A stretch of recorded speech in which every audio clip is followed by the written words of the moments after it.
Hello, welcome everyone. I'm here with Isidafo. Hopefully, we can hear you a little better this week. Let's Hello, find out. everyone. I don't know if the audio is fixed or at least improved. We'll find out in a moment. Can everyone hear us?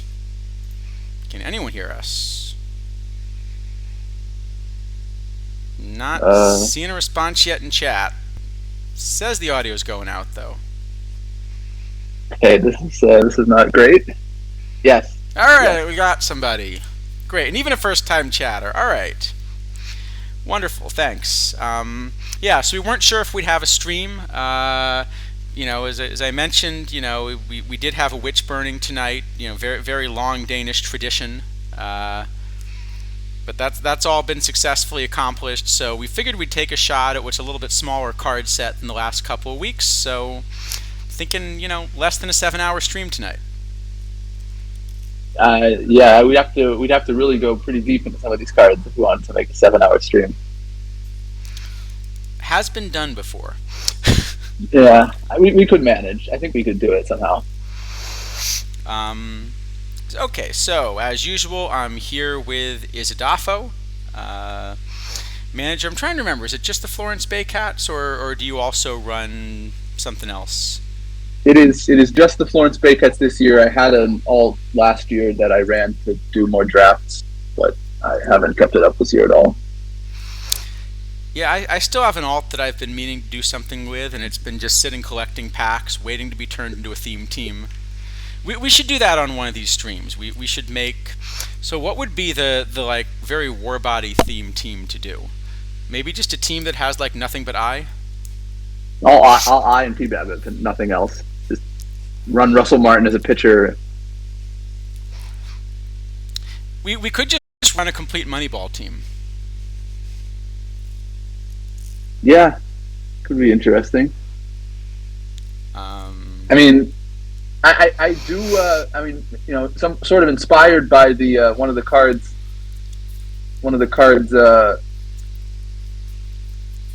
on the set today. What is the kind of the lowest total overall you could get to Diamond League? okay, In that an actually. All experiment right. to try. You know what the problem with that's going to be is I think you would get dinged by the tanking warning. Well, if you just had none, you sold everything else. I mean, you just Okay, sell so all just your sell diamonds everything and else and just ask what is the lowest overall you could get. Okay, that actually does sound like a fun challenge. Hi, I'd see. Hi, Matt Hall. Yeah, baseball. Well, baseball team TB's mine. I don't know if that's the one you played because I guess baseball team gets to be a common name, but decent yeah, I chance it think was us. there are a number of copycats. Yes. Um, a couple actually. I've seen a copycat that also uses the same logo. Oh wow, they went all in on it. I guess Yeah. might as well at that point. Which team is yours, Matt Hall? Um, so actually, yeah. While we're doing it, so we got 16 cards. We got the set of 10 from yesterday, 9 packables and a mission topper, and then we've got 6 LEs. So yeah, maybe we can actually maybe we should do first, just because otherwise I'm gonna forget. I actually do have to do a TWIP draft. Should we take a Yeah, shot at that first, maybe? sure. We can try to get Diamond Start. Let's do it. Yeah, I think so. We've now done this twice, and I think we've got a total of 1 win maybe in the 2 weeks we've done Uh, this. it's shocking we have even one with how the two drafts have gone. All right, so let's take a shot at a draft, and then we'll start talking about some cards. Let's see, 1995 DH single elimination. Let's get like a Bullet Joe or something. That would be good. Bullet Joe, Luke Ehrig, one of those. Um, well, no Bullet Joe.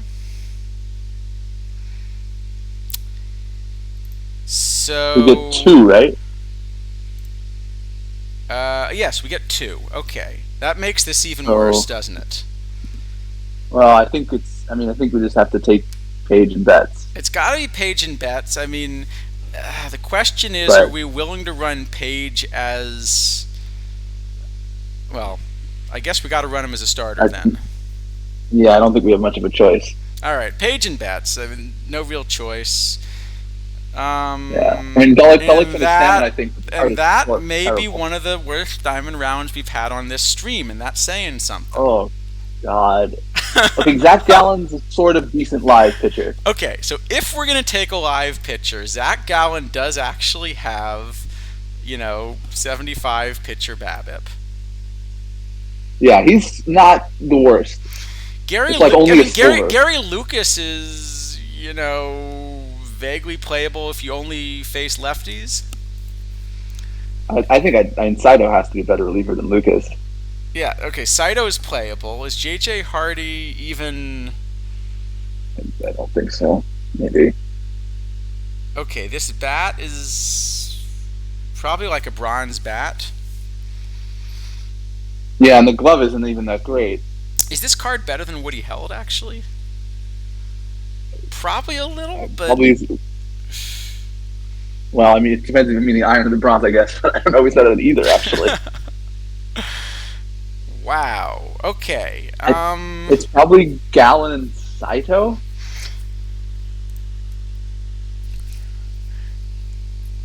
Are we really gonna take the live pitcher with 73 stamina in the second round? Yeah, I think so.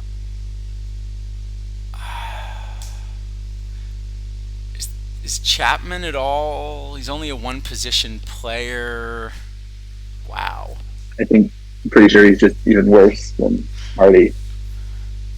This is a ridiculously bad diamond round. You're kind of talking me into the idea that our second round pick should in fact be a live pitcher. Yep, that's great. This is. I've heard of streamer luck, right? This is what streamer luck is. You get all the best drafting rounds. Yeah. Well, we seem to have the opposite sort of streamer luck, I think. So, yes. Okay. Saito, I think is a clear answer. That's yeah. easy. We have to pick Saito. At least the card is decent.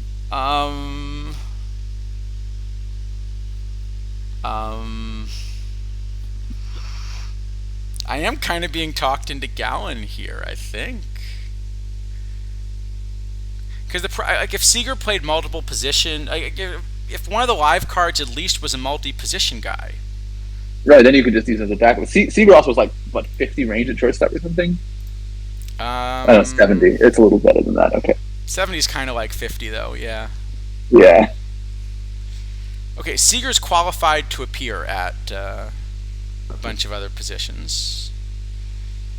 Just stick him in center. That sounds like a good plan. All right, Zach Gallen. Yeah, Zach Gallen. All right. I mean, he was like a fifth starter or something. You could do worse. This team's not getting to a fifth starter. It's not a very optimistic viewpoint. All right, hold on. Okay, this is a better round here. So we got a better round. I think this one's easy. I think you take Allison. Well, so we'll probably stick Mookie in center, and then put Judge in right and put Allison in left, and we actually have a solid outfield. Yeah, that makes sense. I mean, the only downside is that if we get a really good outfielder, it's going to be more difficult to take him. But yeah, I mean, you can play Allison at first, but Yeah, I think we just take these two and hope we get good cards at other positions that aren't outfield. All right, yeah, this is at least a good round. Yeah, two good cards. All right, we got a gold round. So this was, let me just check the year again, 1995. So see like three good options, and yeah, I'd be interested to hear what you would do here. This is a tricky round, actually, I think. So I like Tomei as a DH. Tettleton's a pretty good catching option here. At the same time, I kind of really like Giles. I've been running him in a lot of things. And Matt Moore is a solid option here, too. Yeah, I think Probably I would take Tommy and Tettleton. That's what I'm leaning to. Yeah, just go with the bats because Yeah, we at least want to somehow get out around one, right? yeah. All right, let's do it.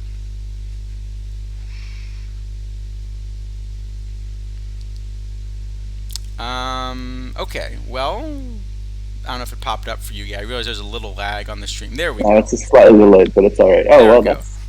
that's acceptable I think round. this is fine. So I think Newhouser probably. So we at least have a Yeah, second starter, and I don't see a reason not to take Strang. Do you? yeah. That looks like a pretty clear two best options there. All right. If we didn't take the live player in round two, I'd almost start to get optimistic here. Yeah, we have our reliever also, but I guess Strang Um, is probably playing second, which isn't great, but so I don't hate a reliever as much in this format just because it's single elimination, yeah, so a high that's leverage true. spot. Like your top reliever might be more valuable than your fourth starter here. Yeah, that's probably true actually. Seeing the elimination. Um,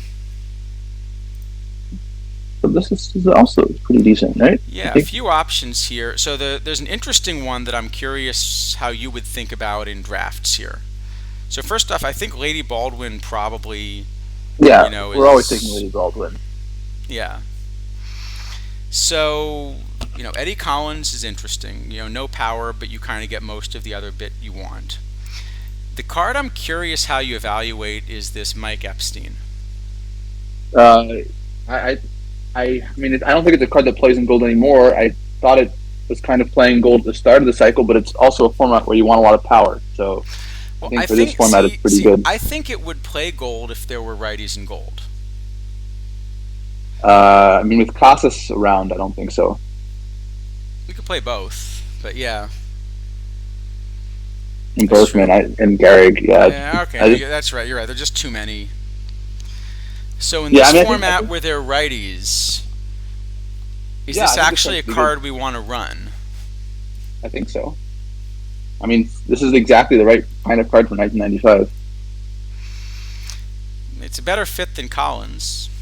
Yeah, Well, also, I mean, then Collins locks us in because we have a full outfield and then we have two second basemen. So Collins means we have no flexibility left. yeah. I guess that's right. We're running Strang at second now because Allison's the third outfielder. Yeah. All right, let's try it. All right. Well, this is actually we just got our ace. Oh, yep. It just popped up for me. I mean, I think Page is probably slightly better, but yeah, Yep. that's a good card. And not sure I love another option. Maybe we just go with Poindexter. Get a second We catcher out of the have way. one. We still have six catchers to go. We don't have to, We but I don't guess have there isn't to. really another good option. I mean, Kate. So we've got Case Patton, where you've got 63 pitcher BABIP. Otherwise, the shape's fine. Um, we've got Art Fletcher if you want like 104 range and no bat, but it's really no bat. Yeah, it's really no bat, right? It's like a total zero. I mean, Um, we don't have a shortstop. I guess we could do that. I'm fine waiting on a shortstop. Is this position scene thing right? It seems like all these numbers are really low.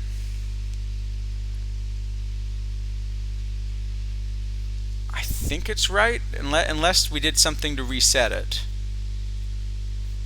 Okay. It seems really low. We've seen one center fielder in 7 rounds. Okay, let's add it up real quick. Hold on. 17, 31, 38, So, 41, Bluebird 44. Silver, that does not make me feel better about that tournament. Rolling up all that after my horrible perfect back from the couple days before. No, I think The I think I PG. think it does add up. It does? Okay. Oh, nice. Well, congrats on pulling a Pollitt though, for sure. Yeah, I would have traded my Bobby Bonds pack for that one. Um, I got a Bancroft, but I'll show you how he's doing in league. It ain't good. It's a good card, I think. I really think it's a good card too, but my version's defective. Yeah, you should sell it. Quick sell. If someone won't pay 250K tomorrow, quick sell. Yeah, that's you know, I heard that's all the rage now.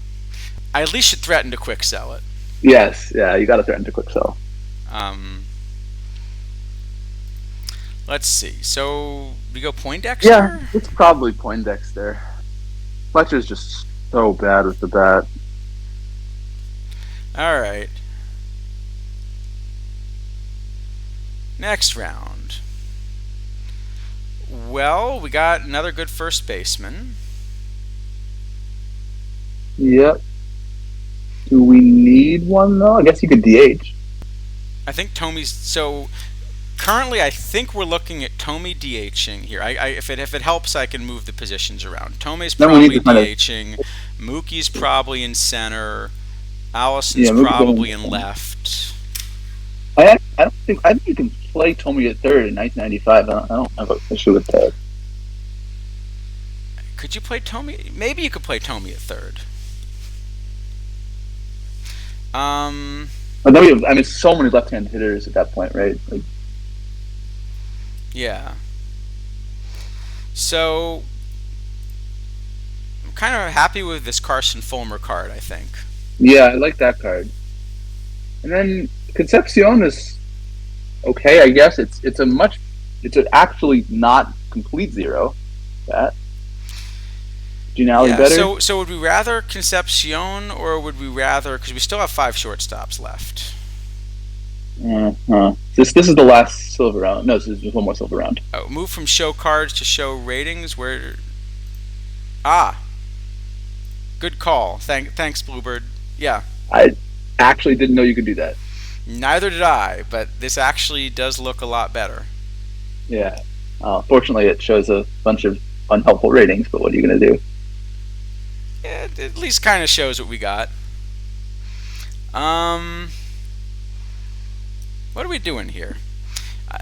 I don't hate just taking Hauser's bat and like figuring we'll find some place to put it. Yeah, that's probably fine. Is there? I mean, It's a nice bat. We have a lot of left-hand only hitters, though. Then could go with Zobrist, get a switch hitter at 3 positions. He's not great, but yeah, I don't hate Zobrist either. Hauser's the bigger Yeah. bat, but he is also a splitty bat. Yeah, I mean, yeah. Probably it's 1995. You just want to hit a lot of home runs. All right, another go Hauser. Yeah. All right. Well, I think here's our shortstop. He doesn't hit home runs, but Yep. he gets on We could base. We could take both the shortstops here, really. We could actually run Woodward as a 2-position backup, something like that. Yeah. Or I mean, we could put Woodward in one way and have Strang DH, and then. Well, Bill Ricks is also a decent card. I was gonna say, I kind of like Bill Ricks. Glavin's not I bad. think yeah, 1995 Glavin's pretty decent. So much movement and home run. I think it's probably one of the pitchers. Yeah. I guess Glavin's probably better because of all the home runs.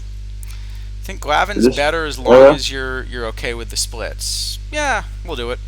He's a reliever, right? We have 5. All right, let's do it. I think we have 5 We don't need a 5th starter. We're not making Game 5. This draft is not so bad after that one horrible round. Yeah. That round was really horrible. I mean, we did take. Okay, let me say it this way: if we managed to cash in Twipt after taking a live pitcher and a reliever in round 2,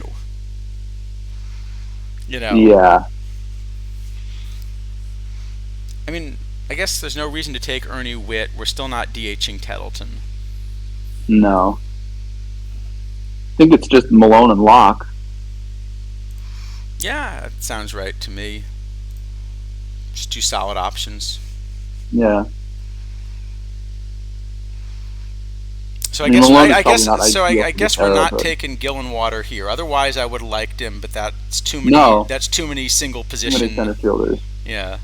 Yeah, that's sort of unfortunate. Um, we really need an infielder, but we don't have any. Uh, I think so, we're taking the infielders next round or two. Is probably the answer then. yeah, actually, I think maybe Alec Thomas Just looking. Plays defense at plus a pitcher. least. Yeah, Does Mesa still? He was good at one point. That's a little splitty for a draft, I guess. yeah. I mean, it's really good. The one way we have left-handed starters. Maybe Archie McCain. Is he the best of what's out here? Actually, McCain is not terrible. I'm not sure I even hate the idea of going with two pitchers. Yeah, we could do that, but then to take another one, I guess. If you can find Probably a second pitcher with a little bit of pitcher BABIP. Does Flora has like Flora might? It's historically been No, declared he didn't. No, it doesn't I anymore. just checked. Yeah. Out -3 WAR for Turkey and Diamond does seem a little unlucky. Oh, if he was training, I could see that. Are you running a park that just completely swallows him up? Oh, hold on. We have 2.5 minutes. We actually have to. Oh yeah, we better go quickly. All right. Okay. What pitcher do we want here? Is there any pitcher with any Maybe BABIP? maybe Miza and just set him as a specialist. All right, we'll do it. Except I'm probably going to forget to set him as a specialist. All right, here we go. Here's our third out. Here's our last outfielder. We got a Jimmy Wynn. Yeah. And we got a Joey Gallo who may. I don't know where we're going to put him, but I think we still want Gallo, right? Yeah, we still are very short of infielders, but that's all right. We'll find one in the iron round.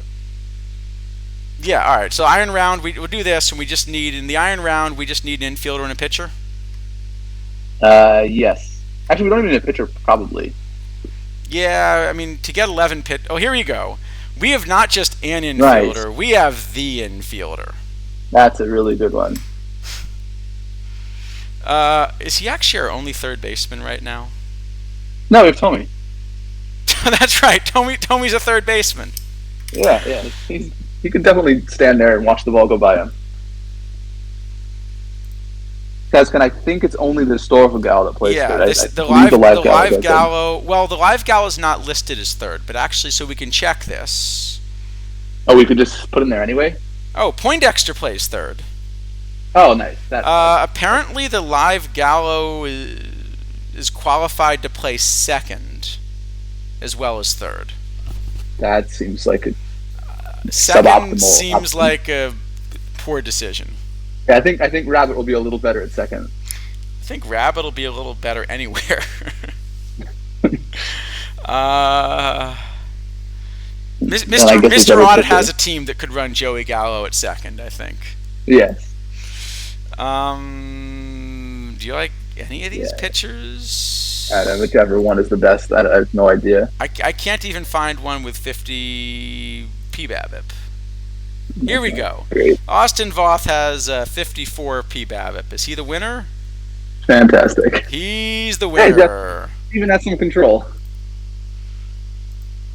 All right, I think we did. I don't know. What do you think, chat? Do we have any chance to?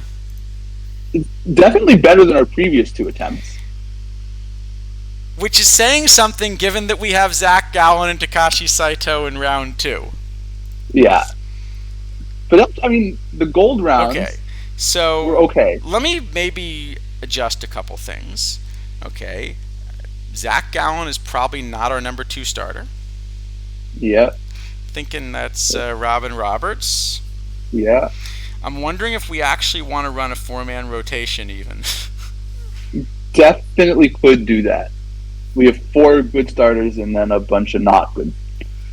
And we have some decent relief options. It's probably good actually. You know what? I don't think we need to worry about it because we're not making in Game 5, right? Okay. Yeah. Oh, you just. Yeah, I think mainly punting. All right, let's just see if we're doing anything really stupid here. Mize as a specialist is the only one that looks necessary. Oh, yes. Maya's definitely a specialist. Um, Lineups. Do we like Epstein both ways? Probably not. But what do we want to do I don't know instead? who else. No, No, I think Win no. maybe I can think what we play. could do is we could run Hauser the other way. Hauser's Can we not play as Alice? bad versus lefties, and then we can run We Win. can also play Allison at first and Win in left. Actually, I like that. Allison at first, Win in left, and then who's our bat? Might be. Is it Don actually Locke? Don Locke? Might be. We were both thinking the same thing, which is Yeah. usually a bad sign. Don Locke's a good bat. Yeah. All right. All right. Let's try it. What's the worst that could happen? Okay, maybe don't answer that. Satchel Paige gives up 10 runs. Let me just throw in some kind of cap strategy, and all right, this will tide us over until we get knocked out Yeah, pretty that looks quickly. all right. Yeah. I mean, yep. It was only one really horrible diamond run this time. That's true. So we're getting better. I'm thinking next week we might actually get 0 horrible diamond rounds. Yeah, that'd be great. We'll see. Chat. Do you think this team actually wins a game?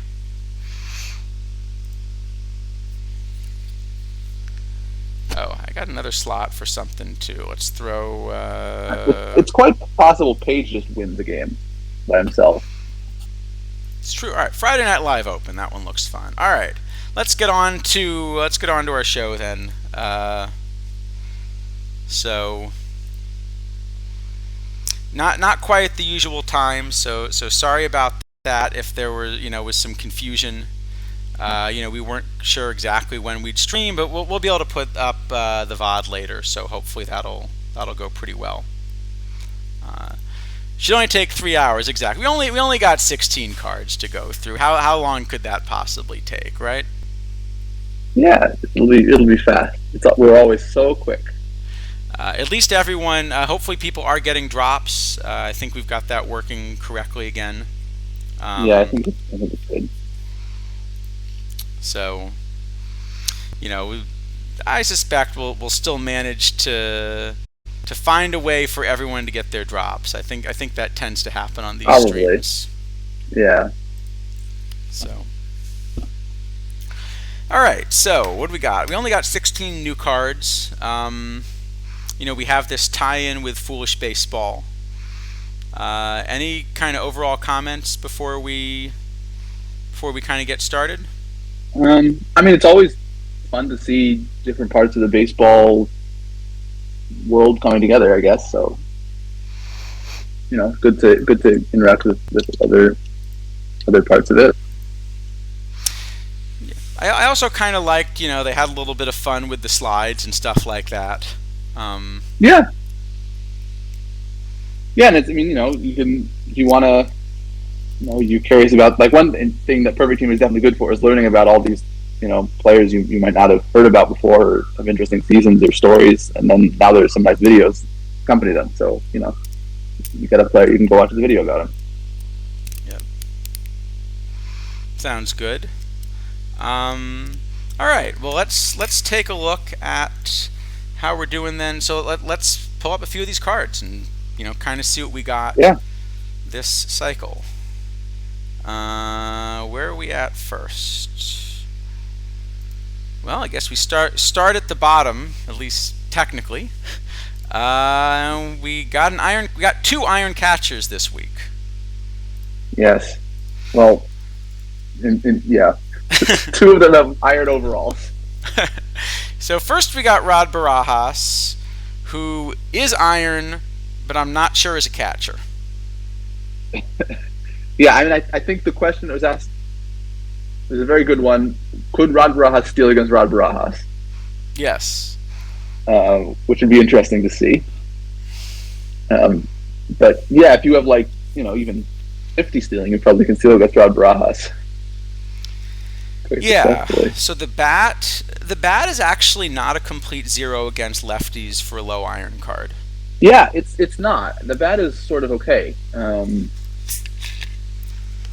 So, I mean, this is maybe, if if this is going to play anywhere, I guess it's probably some kind of very early era thing where you don't really care if people try to steal because it's so hard to be successful.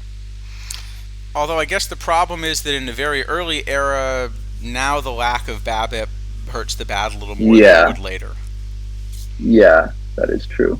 But I think, yeah, in any kind of modern thing, this is just not enough catcher. There's just going to be so many stolen bases and no ability. And, Yeah, and then if you try to look at the bat just as a bat, even in low iron, they're just better bats. So, for example, if you're starting to think about this as a DH, compare this against the 40 overall Luzinski, yeah, say.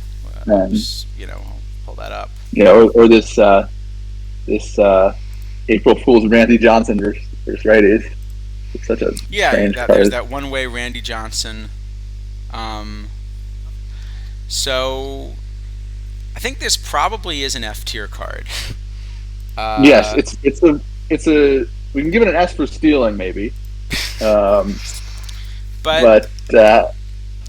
I don't think you're going to play it anywhere. No, I will say though that I think the way it was brought up on stream, I think this was kind of intentionally an F tier card.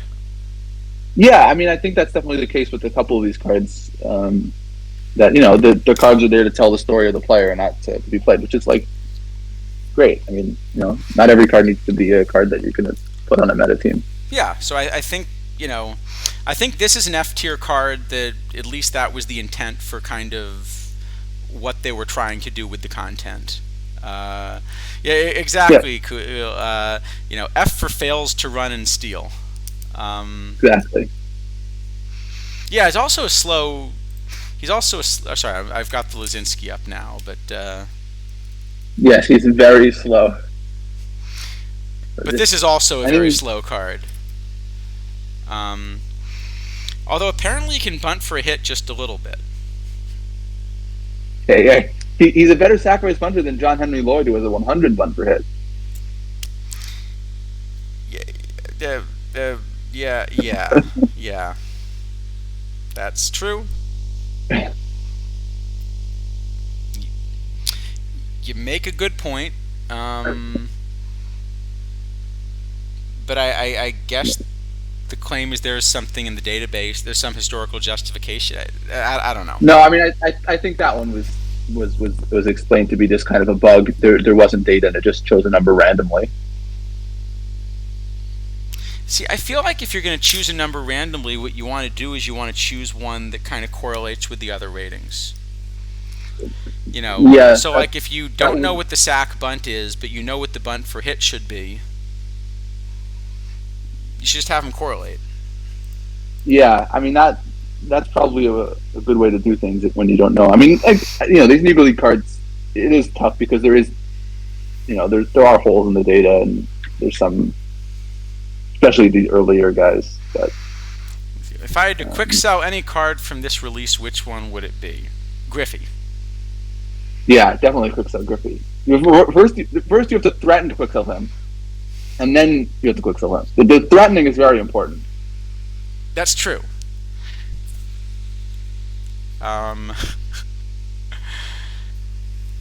Yeah.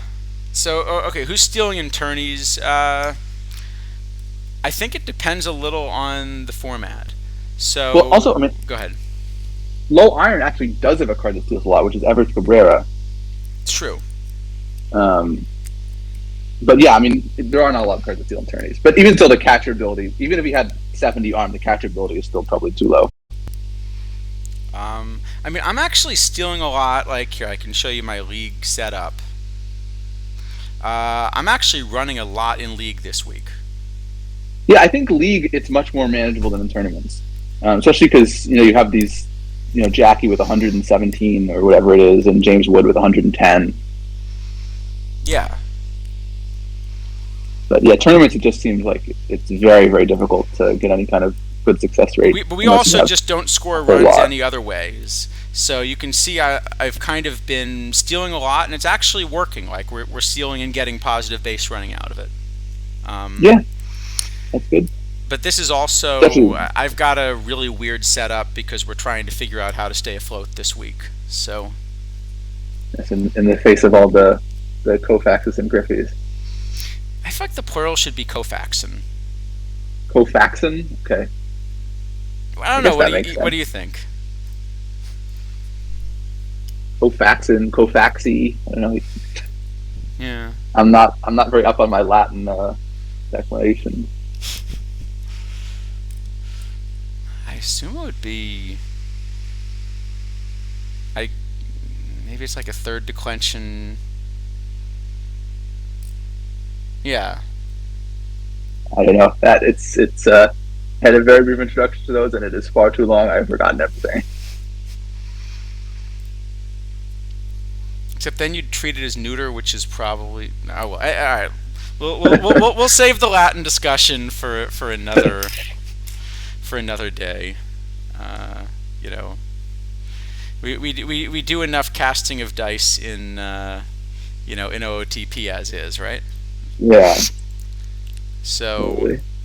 all right. So I think we can get. So I think we can we can probably give Barajas an F here. But like I said, in the past, sometimes we've kind of hammered cards for like unintentionally being an F. I do think that kind of that was part of the point of the card. Yeah, I mean, it's a card that's representing a very bad season. So having a card that's not a good card makes sense. Yeah. And then we got this other iron catcher, Jeff Mathis. Yeah, it's definitely an iron. So we could make it it's a mission reward, so quite accessible. Even as a mission reward, the last 10 is not tiny. Yeah, Um, I mean, I ended up. I think I paid about 70K to do the mission for him like yesterday. Um, I've been meaning to do the mission, and I've been out burning witches today, but uh, I will definitely be working on the mission very soon. yeah. So the mission, I mean, just I guess it's going to be kind of important. This set is it 10 cards? No, 12, 11 cards. It's 9 cards, and you need 6 of 9. Oh, nine. So that Yeah, yeah. means, and there are 3 diamonds and a perfect in there, so minimum of 1 diamond. Yeah. So minimum 1 diamond. Probably you're not doing with Maddox, unless you just have infinite points.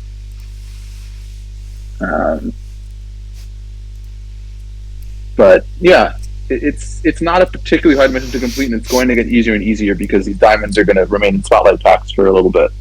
Yeah. So yeah, let's talk about this Mathis. So first off, if you just look at the bat, we'll get to the glove in a second, but I think it's worth actually mentioning that if you just look at the bat, this is quite a good bat for an iron catcher.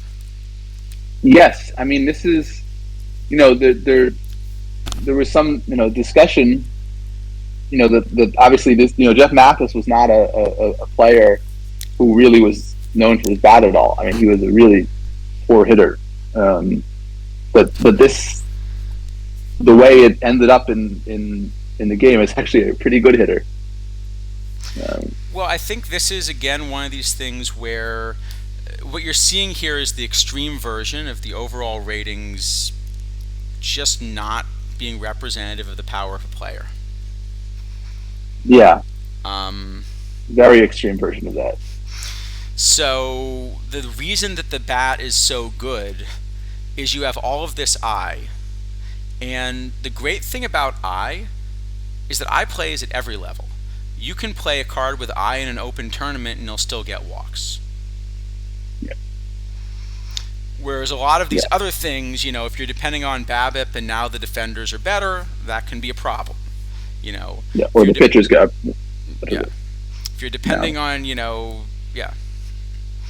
If you're depending on, power and the pitchers are better preventing homers, the power gets nerfed. Yeah. But the eye always on some level is going to play. And so it's the best part of this bat to play up, which is important because we're looking at a lot of these irons as potential cap cards. Um, Yeah. but then you've got 105 catcher ability, and you've got 97 arm. And okay, so first off, I think we can agree that this is now your top iron catcher. Yeah, it is the top iron catcher by an enormous margin. Um, Uh, how much you like this card, at higher levels, I think depends a little bit on just where you value catcher ability, because there are a bunch of different models for that. yeah, I mean, yes, if you don't value catchability kind of at all, um, this card is not going to really play that much above iron. He'd still play an Um, iron because I think yes, at least with my yeah, model, I'm only finding one bat that I see as better at catcher, I think, and it that's depends how generous you're being about what sorry you're calling a catcher. listed as catcher, Okay. and that's this Bobby Estelea here, Yeah. who Okay, really is not much of a defensive catcher. Yeah. So among catchers that I'm actually willing to play, So Cito, there aren't really eras that I doesn't play, because the funny thing is that even if you go back to the earliest eras, walk rates are remarkably flat. So strikeout rates vary a lot. In early eras there might be a third as many strikeouts or something, or very early even fewer. Home run rates vary a lot, especially when you go back to the dead ball era.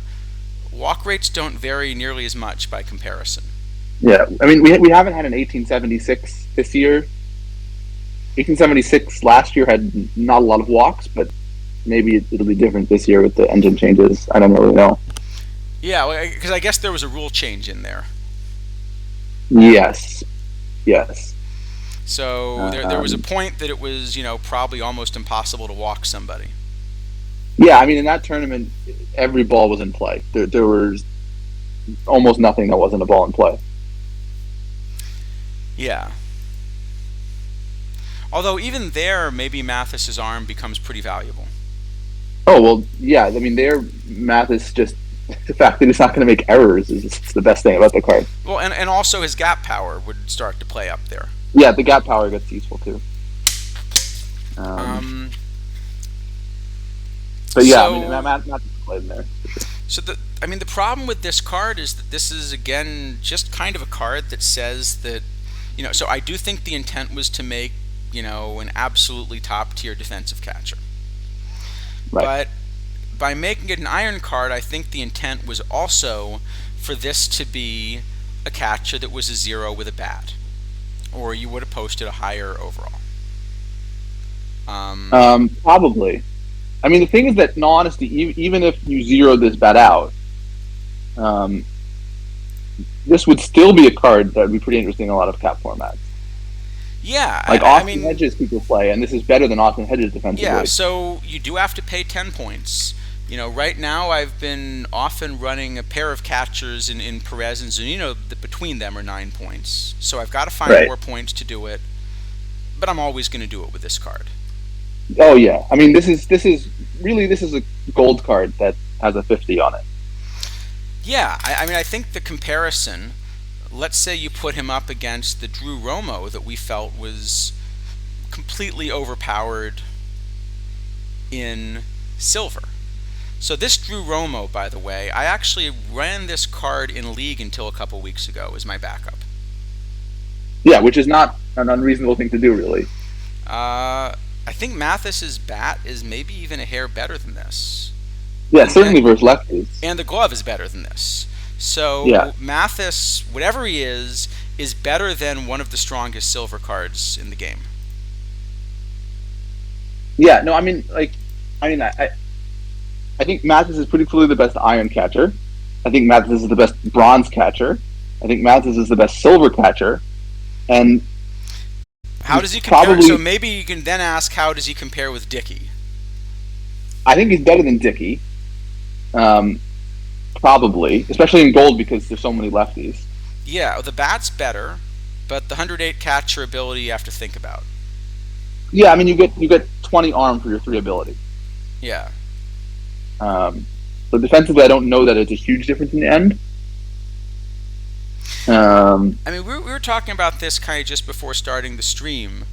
Uh, if I do manage to sneak into the Perfect League playoffs here, I think Mathis is on my roster for the playoffs.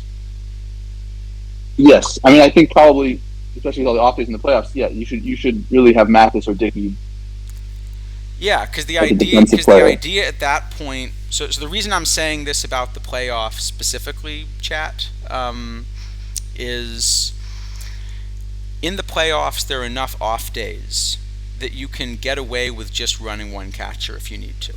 So you can figure out how to use that spot and what's going to be valuable.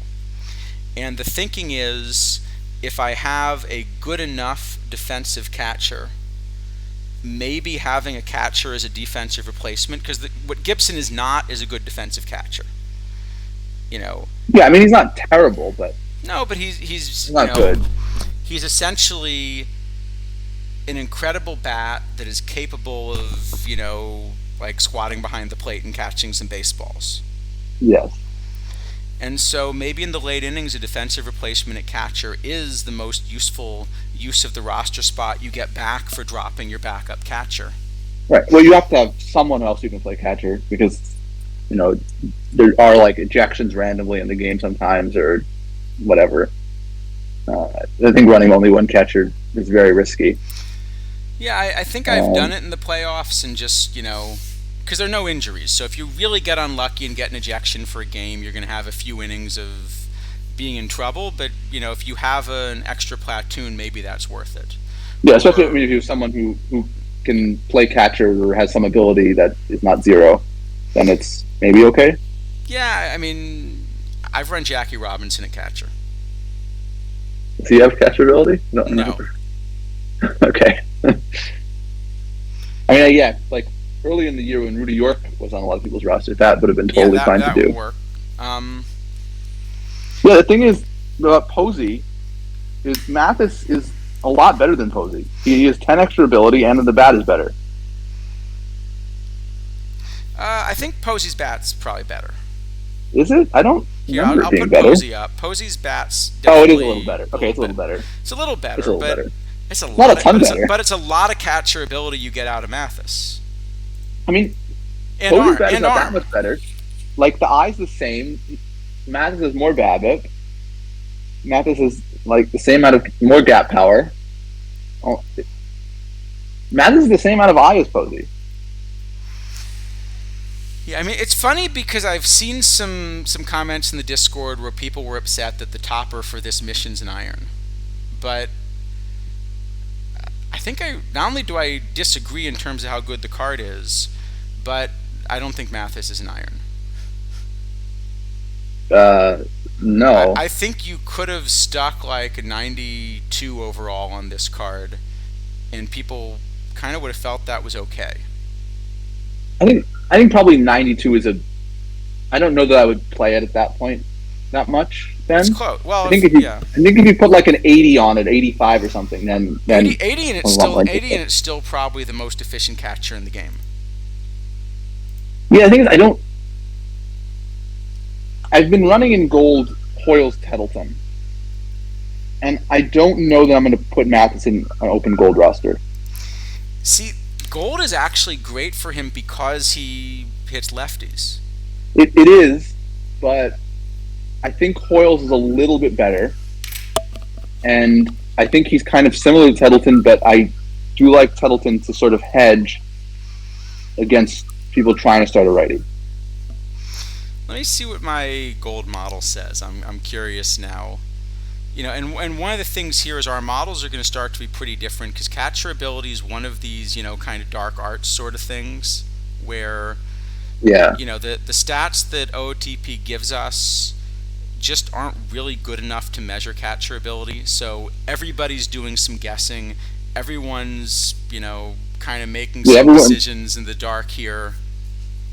Yeah, everyone has their own kind of guess. So, all right. So with my version of the secret sauce, I've got Hoyles number 1, Mathis number 2 in gold, followed by Dickey and then Tettleton. Actually, basically tied. Yeah, I mean, let me see. I well, I have basically Hoyles and then kind of a group of similar ones, but my sort of ideas is I don't want to just let people start a righty and get caught. So I'd rather have Tettleton for hedging against that. I could see that. I just think the gap between the lefties and righties is big enough that, is Mathis better than the Ewing gimme? Absolutely, yeah. Yeah. That was not close at all. Ewing's a quick sell. Ewing, we just couldn't find any format that he'd play in. You're not making a horrible mistake running Mathis and low diamond for sure. No. You're not making a horrible mistake running Mathis in the league if you don't have Josh Gibson. And you are making a horrible mistake running Ewing and low diamond. Yeah. No, I was saying, I think, I was running Romo in league and getting positive WAR out of him in Diamond League like last week. And Mathis would replace him in just direct 1-for-1. Mathis is just better. Yes. Yeah. It's just much better. I mean, I think you can make it. And like I said, Mathis, I mentioned that I was thinking about doing it. I'm still not convinced I'm going to make the playoffs. We can have that discussion later in the stream if you want, but I would be kind of shocked if there isn't at least one Mathis in the Perfect League playoffs somewhere. I can't be the only one thinking it. Yeah, I think you're going to be a bunch of that. I think Mathis is actually a very good argument. It's just the strongest card in the game right now. I think not just the strongest card in the game right now. I think the most overpowered card we've seen this cycle, and maybe the most overpowered card that I can recall in the couple years I've been doing this. Yeah, it's a very. I mean, I think in the format that Rogan is eligible, I would rather have Rogan than Mathis if I could just have one. But I don't think there's another card, and Mathis plays in like twice as many formats. There's one active roster you say, all right, I can actually, let me take a look. Okay, so there is one team running Mathis. Let me see if they're actually running him. Looks like backup both ways to Gibson, which makes sense, but is on a roster. He is a complete zero with the bat, which I think we probably expected. That's not surprising. Well, he's got one walk and one hit in 4 games. Okay, that's nice. And 0.4 of a framing run in 37 innings is pretty solid. Yeah, whatever that means, that number. Yeah. Makes sense. Yeah, I mean, this is not an unreasonable thing to do this or Dickey. And then how many righties left you think you're getting, I guess. Yeah. So, this card does worry me, I think, just because I can't imagine the intent was for it to be this imbalanced. I think this is an automatic play in every cap format he's eligible for. This card's free in a low iron floor cap. I mean a high iron floor cap, Yeah, I mean this is just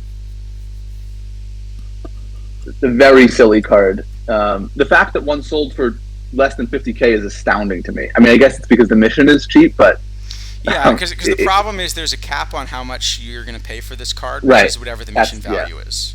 Right, but I mean, if this card were not in a mission, like let's say this were just a kind of regular packable. This is probably, what, 250, 300K card? I would like you to be right, but I don't think you are. I mean, one of the things that I've seen is that I don't think the market is all that sophisticated in bulk. Like last year, people were paying, 6 figures fairly late in the game for a Babe Ruth that, wasn't really worth it in iron. for example. Yeah, There yeah, was I think a Vlad in bronze that people kept paying 75K for that was really unplayable, even almost on release. So yeah. I think I mean, people definitely do pay more for the name. there's definitely also a phenomenon. Kind of once an L10 gets set,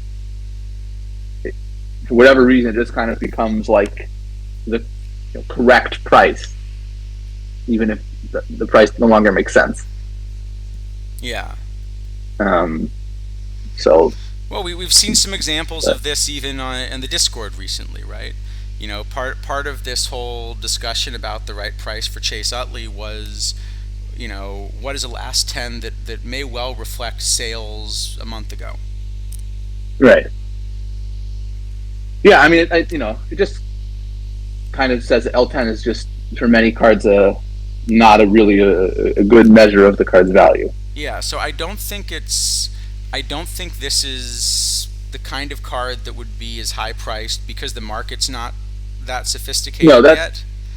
that is probably Um, true. But like on a cap roster, if you could have this or Lou Gehrig on your roster, you'd rather have this you card. would pick this. Yeah, I mean, I think Rogan I would take, but that's the only card I would take over this. I think that's probably right. Yeah. Um, so I think if certainly if this were a limited edition card or Oh, something like that, this would cost an obscene amount for a limited edition card. yeah. Even if it were an LE 100, this would cost an absolute fortune. Yeah, so this is just absolutely, as you say, a silly card. Yeah, S for silly. I think this one, it's very silly, so this one gets a very S. I definitely we can give this an S plus. This gets at least an S plus. Yeah, it may deserve more. The other thing when thinking about value, this is the first card I've seen that I think I am essentially certain will be an endgame card. Yeah, I mean, probably Rogan will be too because there aren't going to be enough other two-way players that even exist in history to push him out. I'm less certain on Rogan because I think there's a point. So when you get to the point that you're not getting like a full starter worth of pitching from Rogan, then he maybe slides out of the meta. Yeah, maybe. But I think this is just an this endgame will last card. forever. Yeah. This will be the iron catcher probably for the rest of the game. Yeah, so I think if it turned out my only choice were to, pay 200K for this card or never get it, I would pay 200K for this card. Yes. Yeah, I mean, this SE Cap tournament that we talked about a couple of times. I mean, this card completely breaks that tournament. Oh, that's right, because this is an SE. Yeah, I mean, it just that tournament actually gets wrecked by for this that card. tournament alone, this is yeah, this is the best card in that tournament. Yes, I went to rebuild my roster with this card earlier today, and it was like I can put 4 extra perks on my roster now because I don't have to play some silver catcher. Oh, that's right, because there are no other catcher. And this card just completely breaks that format. Yeah. Okay, thanks to Escape V for the raid. Yeah, Rabbit Nil, I could see being an endgame card, but that's the kind of card that, maybe there's another good defensive middle infielder. There at least have been other cards like that in history. Yeah. No, Rabbit Nil's definitely a card. I mean, it'll probably last a long time as a playable option, but definitely you could imagine a card that replaces it. Yeah, but I think this is Yeah. This is a really good card. Yeah. I mean, like, even what was the PTCS Dickey last year? What was its catcher ability? I mean, it wasn't that much more than this, was it?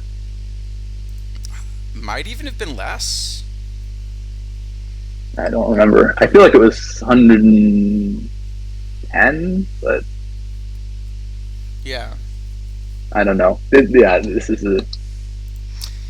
a very good card. This is the best Iron card of all time. So I haven't played, all of the cycles, but I think this is the best just period the best card I've seen in terms of its Um, utility in the time I've played.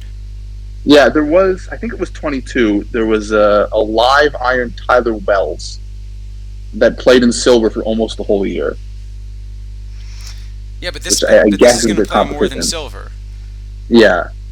Well, I mean, that was also on every cat roster too, because it was the fifth starter everywhere. Yeah.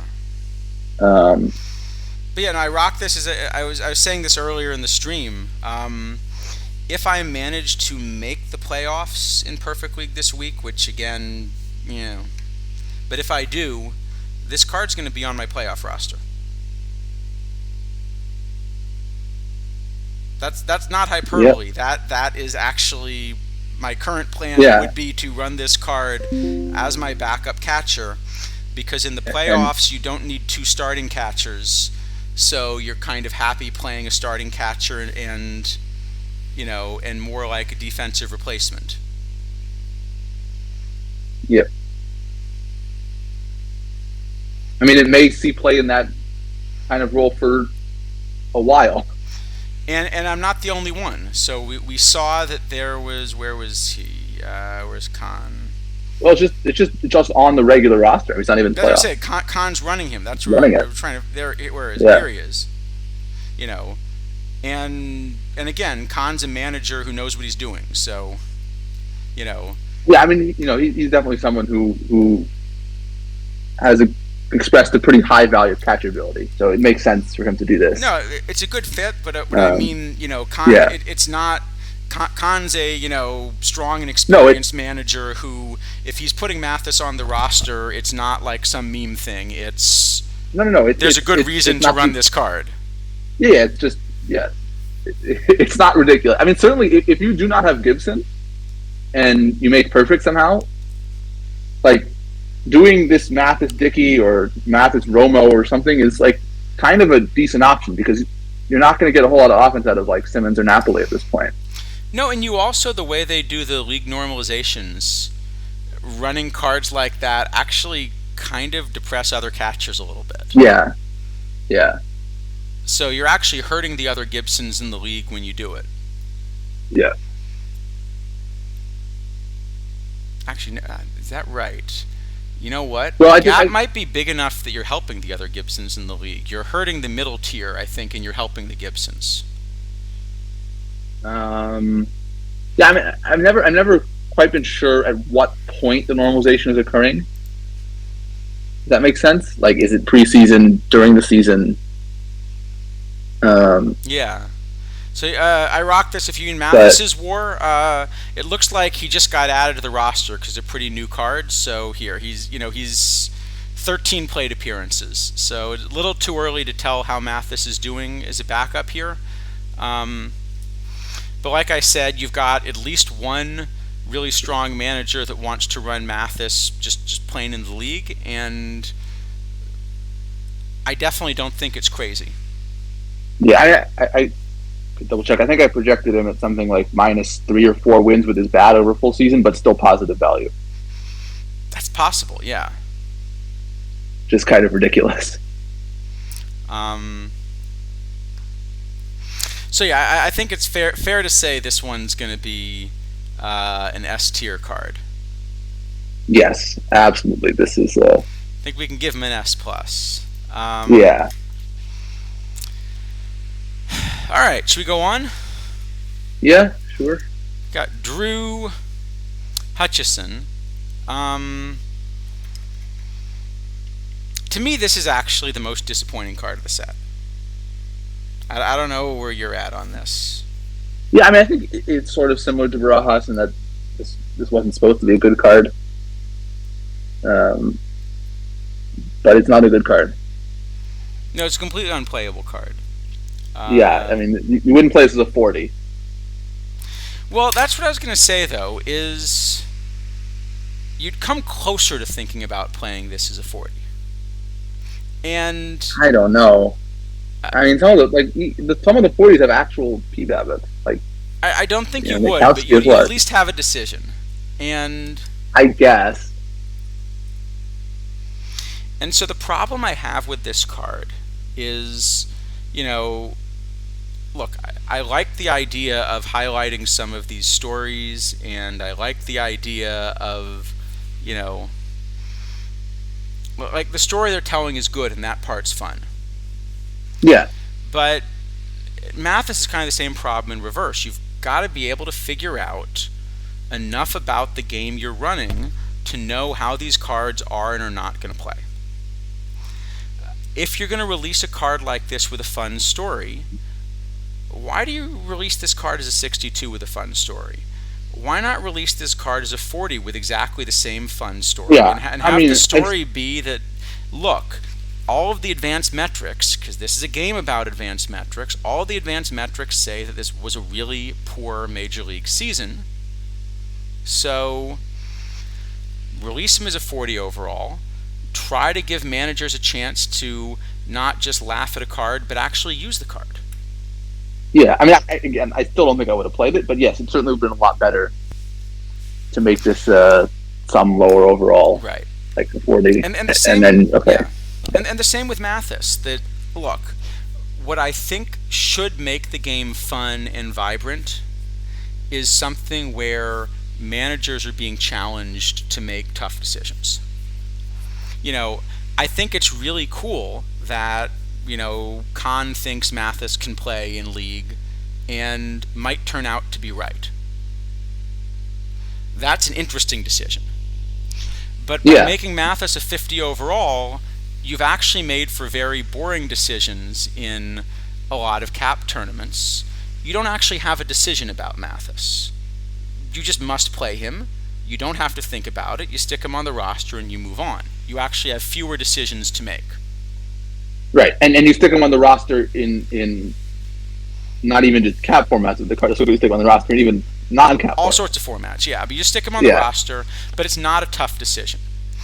And the idea of posting the right overall is that you're trying to make it so that you've got tough decisions. Um, so I think that's really the issue. Um, Yeah, I think that's fair. I mean, you're always gonna get some cards that sort of are better than their overall, and some cards are worse than overall. It's just sort of inevitable. But at least getting closer for most cards would probably be helpful. yeah, I think you could have made Mathis a silver card, and that would have made for tougher decisions about what to do with him. In the same way that, Romo was a good card, but you had to make decisions. Right. Um, the problem with this Hutchison is it's posted in overall where you get a quick glance and there's a funny story with the shape, and then you just never want to see this card in packs or on a roster again because you're just Even in a draft, you're not gonna or take anything. this. Yeah, you're just never going to Yeah. think about this card the rest of the cycle after a quick look on stream. And I think if you made this card a 40 overall, you probably still wouldn't think about it too carefully, but at least you'd have to look at it and evaluate something. Right. I mean, as it is right now, Drew Hutchison just reads, spend 3,500 to get closer to Mathis. Sure, yeah. So to me, that's the disappointing thing. So I think this card gets an F for 40 because that's where it should have been. Yeah. Can we give it a T for 30? No, yeah. Yeah. All right. How about Lucas Giolito? Yep. So this is actually an interesting card, I think. Sorry, this Giolito. Yeah. Actually, Because- that's funny that the two shapes aren't as similar as I might have expected. Anyway, go ahead. Yeah, I mean, I guess we both have some stuff, but yeah. Because I mean, I think we both agree on this. That this is the new sort of best pitcher in bronze. I think so, yeah. I Um, think he's the best pitcher. I had Eldred before, followed by McNally. I think you maybe had the opposite. Yeah. I do think that there's one key decision with this card that I'm not sure which way will come out on. Right, and that's Which is the I think- 63 stamina. Yes, and I think it actually, even though this is pretty clearly an overstated bronze card. This is really, I think this plays in silver.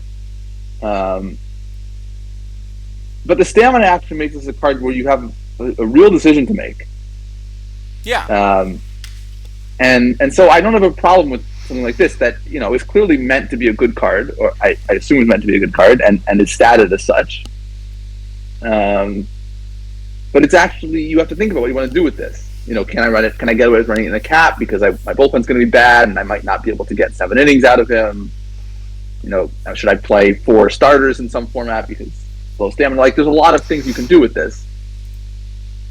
Yeah, I think there's an example of a card where it's a very strong card. It has, but the nice thing is it's a strong card with one flaw that makes you think about what to do. Yeah. And those are fun. Yes. I mean, like, I tried to run this in bronze cap today. It didn't really work. I might try it again. But, when I was building my roster for that, it was kind of interesting. Like, can I get away with this?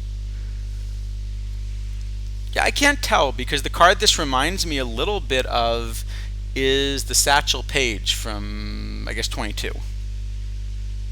Oh, yes, that bronze. Yeah. Where it's another overstated bronze. That one had even less stamina, but like somehow it just seemed to work. Yeah, well, also I think in 22 the game was much more forgiving about stamina than it is today. Yeah.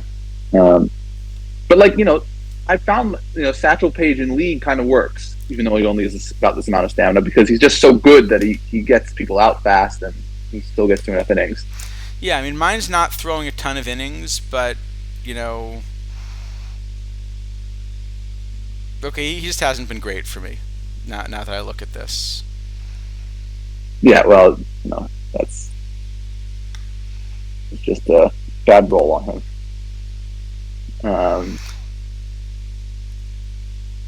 But yeah, I mean, I think Giolito's certainly worth trying as a starter because I mean, if you can get let's say 5 or 6 innings out of him consistently, that's probably going to be worth it given how much better he is than like the 5th or 6th best bronze starter. I think that's quite possible. I'm not quite sure which direction I'll go, but I think it's definitely a card that I want in bronze. Is it an S tier card? There I'm not quite sure, just because even bumping up to low silver, so many cards jump ahead of it. Like, I'm not sure it plays up a tier. I actually think it. I think it might even play an open silver actually. Probably not as a starter because the stamina just doesn't work. It's not going to work there, I don't think. I think maybe out of 10, but there's a pretty big gap between bronze and silver. Yeah, there is. I mean, certainly, this is much worse than like a Robin Roberts, who has the same profile but more of everything, kind of, more of the relevant things.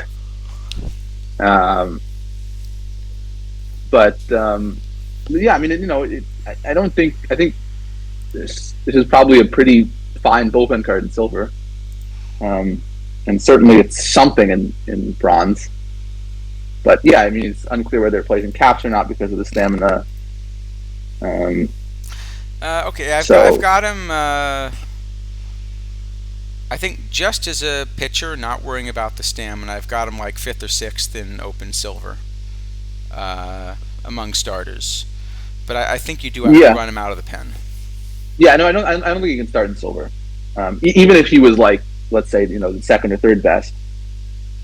I just don't think he'd be good enough in there to make it worth sacrificing like 2 innings a game. Yeah. That's too bad. 12 diamond packs and all lives. Yeah, that's rough. Been there, but still not fun. Yeah. What is that one? Yeah, 1%er. That's unfortunate. So, what are we thinking here? I mean, it's at least an A tier card. Yeah, I think it's probably an A because it's just unclear to me whether it's going to play in like a cap or as a starter or what. But it's definitely something. Yeah, and it's a good card. And I think as a 69 overall, that's just kind of a bad number for a cap. It's a very nice number, but for a cap, it's not. Very nice number in other ways, but not for a cap. Yeah. Yeah. So okay, maybe an A tier card, but Yeah, I think an A is Definitely good. a really strong one. Yeah, Okay, how about Hal and then, Smith? Sorry, go ahead. no, we can go. We can go. I think we said enough about the cheerleader. All right, Hal Smith. Um, well, we've got a silver catcher that's not as good as Mathis. Well, that's every silver catcher, but you do need to play two of them. Okay, you do need to This play is two not of the them. other. This is not the other one though. Uh, Um, I think it is the best catcher that is exactly 70 overall, but it is worse than the number of catchers that are 71. yeah, I think I'd pay one more point for Sherm Lawler, for example. Yeah, Sherm Lawler, Patsy Garrity. Yeah. Um, so I guess in some kind of thing, a silver floor thing where you can't find a single point, then you want this. But otherwise, I don't think it's that But I useful. think the gap is so big that you just always need to find that point. Yeah, I think pretty much always you're going to want to find the point. Um, but at least it has something going for it. Okay. Has that going for it. Um, well, if it's got that going for it, where are you grading this one? Still enough, I think. Yeah, I think that's probably right. All right. Until we get the exactly 70 overall PTCS. Yep. I feel like there are other fun things that they could do if they really wanted to like go for weird formats.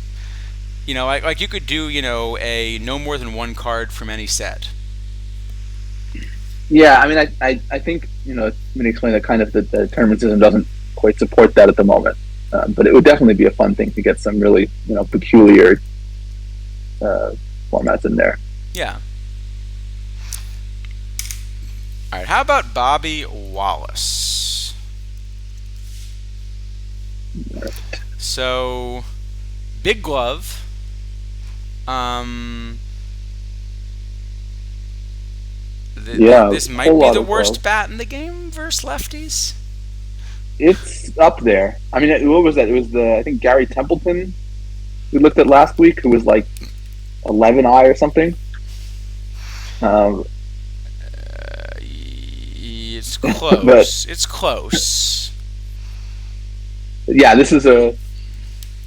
Because this is a really Templeton at least has the BABIP to maybe play in an yeah. early era. The defense probably doesn't let him play there, but yeah, I mean, the bat is really really horrible.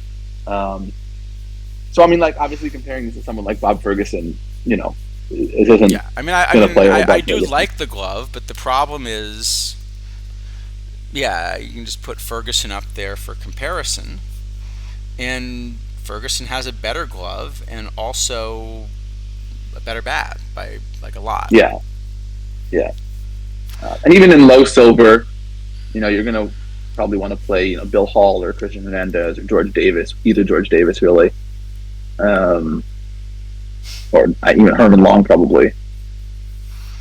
Exactly, Devin. Just close your eyes while you're batting. Just sort of like close your eyes, swing the bat at everything in sight, and hope you hit it somewhere. Okay, I actually want to check because he does have 84 bunt for hit. Bunt for hit is something I've never really tried to take advantage of in any major way. No, I guess you would here. But probably you would just tell him to bunt for hits all the time. Yeah, maybe in like super dead ball, that's actually a good thing to do because there's just so many errors that bunting is actually a good idea. Maybe, and Ferguson's a little worse there too because the error is the weak thing on him.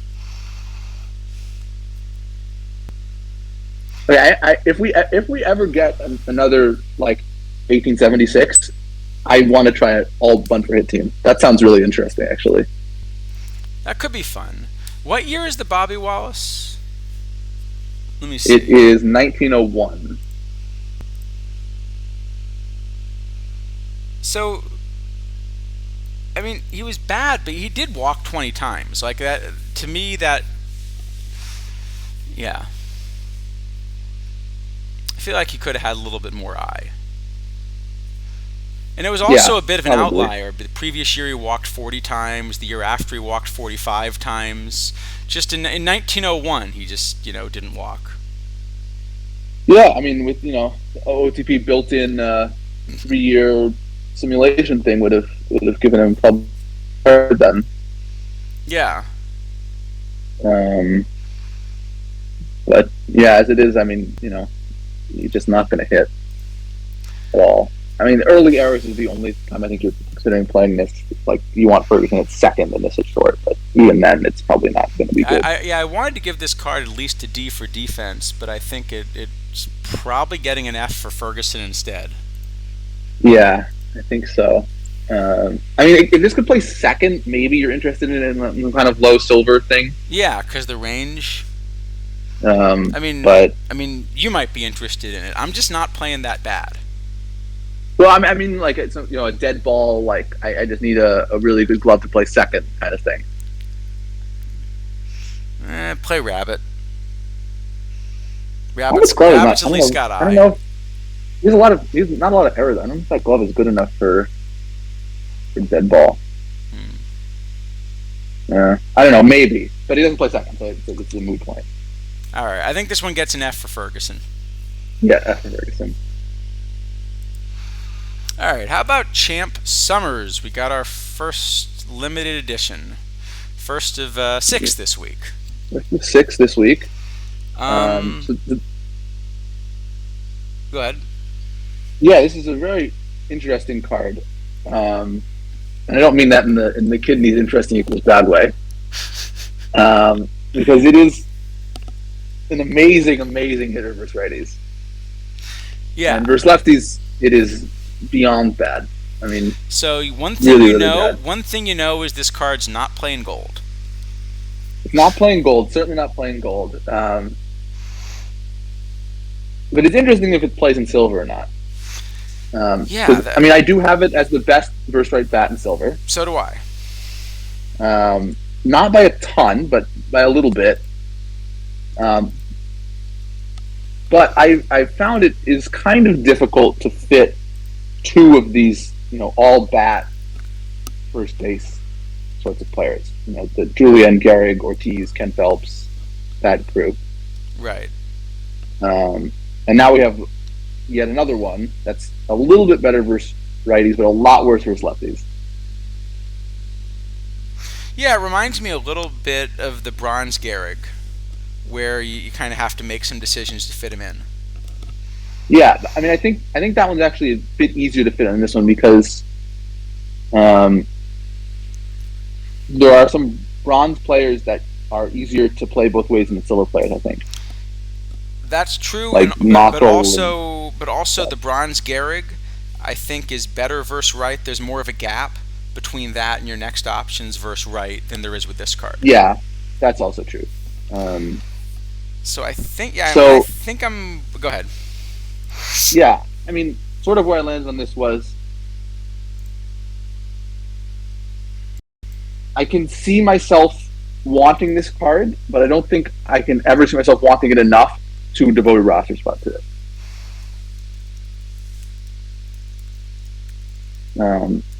Unless it's a much more restricted card pool, which then maybe.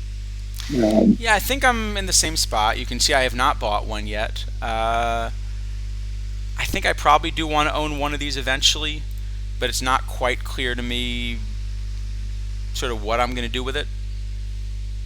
Yeah, I mean, it's a sort of card that if there's some format where it plays and these other silver first basemen don't for whatever reason, then it's really, really good. If there were like a high silver floor kind of thing. Yeah, I mean, you'd probably want Ken Phelps there, I would guess, instead. That's true. But yeah, I mean, I'm sure you could build a format where this is a card you want and the other ones aren't. Whatever, 60s, 70s era kind of thing. So I guess, yeah. So where do we rate this then? I mean, it's definitely an interesting and solid card. Yeah, it's interesting because it is definitely a playable card in silver, but I don't think it's an easy card to build with. I don't think it's a necessary card. So I guess probably a C. I was gonna say like a B. It could be a B. I mean, I don't see myself ever finding a place for it in any kind of like standard format. But yeah, it could be a B, I guess. Maybe at some point if we get a huge amount of right-handed starters in silver, this will be kind of a Then it card you want becomes to a pull little out of. better. The, Yeah. yeah, All right, that sounds fair. We'll give it a B. yeah. Okay, and now how about Connie Marrero? I think I don't remember there being one of these before. Is this a new? I don't remember one either. I think it probably is new, but I'm not 100% sure.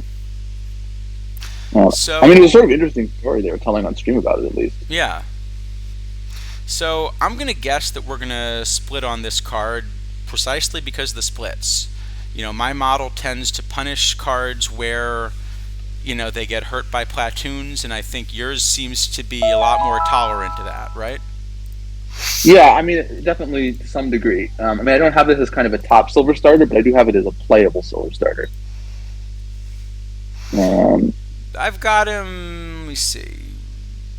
11th, but that includes a couple guys with low stamina that I'm not sure are starters. So bottom end of the top 10. Yeah, I have him certainly inside the top 10, kind of in the 5 to 10 range. Yeah, and I think that difference comes down to how we're evaluating a splitty card and how much we're worried about, people just running lefties against him. Yeah, probably. I mean, yeah, it probably does depend somewhat on that. We definitely seem to do that differently. So yeah, and I think this is one where you as the manager just kind of have to decide whether you're comfortable doing this. Do you think you can use an opener to get what you want?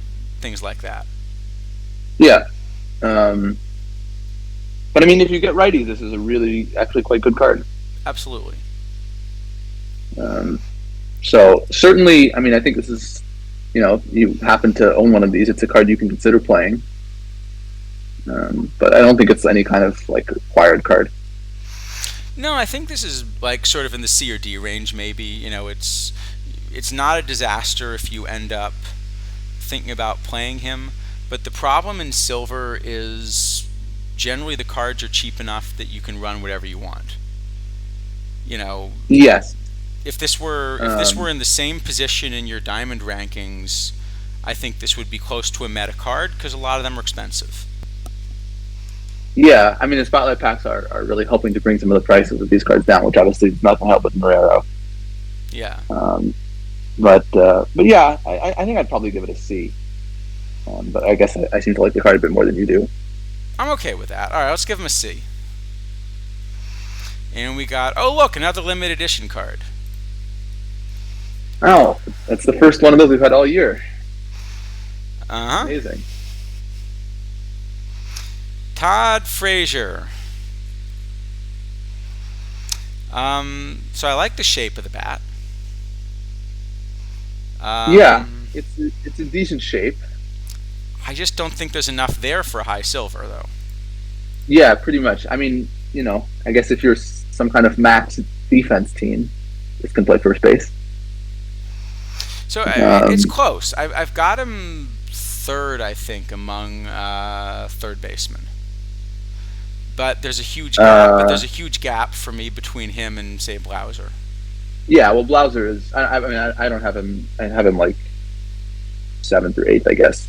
Yeah, something like that. But yeah, Blauser is a whole lot better. I would even rather, Silver Chipper Jones versus lefties, even with the bad defense. Yeah, I mean, if you're willing to platoon, you can even run Julian there. I mean, yeah, defense you could. Isn't great, but that one scares me a bit more than Chipper, but yeah, you could do that. But yeah, I mean, even some of the other future legends, Christian Hernandez or Noelvi Marte or whoever else, yeah, are probably also better than this. Yeah, so I think it's playable, but just not quite there, which is actually about what you want these LEs to be. So this is a well-designed LE. Yeah, I mean, I don't really have a problem with Somerset Marrero, or this one, but Yeah, I mean, certainly some of the other ones I've expressed disagreeing with at various points. I think this But may like be just also what in Phil like said. another solid C. I don't know that I'd actually give it a C. I'm not. I probably I'd give it a D. I guess. I just don't. I don't know when I'm going to play this. When the future legends are kind of better and you know Yeah. Okay. All right. less We less. can give him a D. And up next, stop me if you've heard this before. We've got a limited edition card. Wow, very exciting. Um. Yeah. So not super splitty. Um. We do have a lefty that can hit lefties, kinda. But the eye is a problem here. Yeah, I mean, it is a left-handed hitter in gold, which is always a little bit worrying. It's not really what you're looking for generally, but yeah, it does hit lefties a little bit better than what the other ones do. But even just the Um, overall value of everything here. yeah, I mean, certainly like something like Earl Averill is a lot better than this card. Um, you can play left, I guess, um, but then I Yeah, probably still but then want the like bats Strang or left something. are so much. Well, you know me, I'm gonna run Jimmy Wynn. Yeah, uh, yeah. no, I mean, I no, think I'd play but Strang sure, in Strang gold and versus righties. Yeah, yep. yeah. It's not a. I don't think it's like a mile away from the meta if there were righties around. Um, but yeah, I think just especially given the lack of righties in gold, I, it's not really a card you're I don't interested think in. it would be close. Actually, I think I've got him, around 10th or something in right, and gonna be lower than that somewhere in left. I just don't Yeah, think I it's mean, that close. I can see this is a card that maybe I could have some interest in with the three positions if righties existed. Like I think he's better than that, but I still don't have him as any kind of top option or anything. So you know, um, I guess kind of Musial is maybe a card that I have kind of similar to this. Um, yeah, I think that's it. That's in the same range, I'd say. I've got Musial a little better though. Yeah, I have them pretty I similar. think Musial's Um, bat's a fair bit better. um, Probably, I think this doesn't Musial have sort of. Oh no, Musial actually decent defense. Because you got like an I guess. extra 12 points of eye or something in return for less Yeah, gap power. And you I got more guess. power from Prob- Musial too. yeah, probably I'm just giving him a lot of doubles for whatever reason, or I care more about the doubles. Which I think does seem to be the case that I'm more interested in doubles than you are. Speaking of doubles, we got another LE. Sorry, we'll get to him. Yeah, I don't know that. Yeah, It was just too good of a segue to pass it up. was a good segue. It was a good segue. But yeah, I mean, I think this is especially with all the lefties in gold. This is probably a D, I guess, or something. Maybe. I'm not even sure. I think this might be more an F tier card. I just can't figure out any place you're gonna play him. Certainly with the lefties in gold, I would agree with that. If I mean, we keep saying if there are gold righties every week and we don't get them, so Right. maybe it's someone we should just stop saying that. But Well, if there are gold but righties, also, maybe. how do I put this? The same people releasing the LEs are the people that know whether they're going to be gold lefties. Yes. So maybe that means we'll get gold righties. Yeah. What about historical tourneys for Griffey? I think even in a historical format, the problem is they're just much bigger bats. So, for example, one of my favorites that I've never run because of all the lefties was this Montalvo. Yeah, I think that card's probably better than Griffey, So I think that's just going to be better than Griffey as an example. especially in historical stuff. I mean, it's also what is that? A bunch of extra range. Yeah. So no, I think there are just too many cards that beat it. Um, okay, we fit. Oh no, but if he fits into a theme team, this is exactly what I think the LEs are great for. Is take a card that, you know, something like 100 teams in the game are going to be really excited about, but the rest of the teams in the game aren't. Yeah, and That's a then there are really hundreds of good them. thing to release 100. Yeah, this is not Griffey that we will have discussion about in that way. Yeah. Um, So but yeah, I mean yeah, it's not a great card. I think this one. I think this one's probably an F.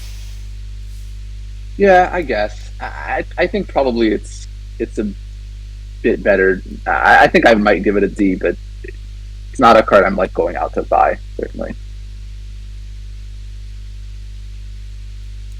But Uh, yeah, either one. we can give it a D. We give it a D minus. D minus, sure.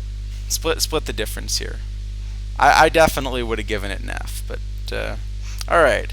How about Olhas? We've had a couple good cards from him, right? Yeah, there've been some. I don't think we've ever had like kind of a top old hoss, but we've had some decent ones in the past.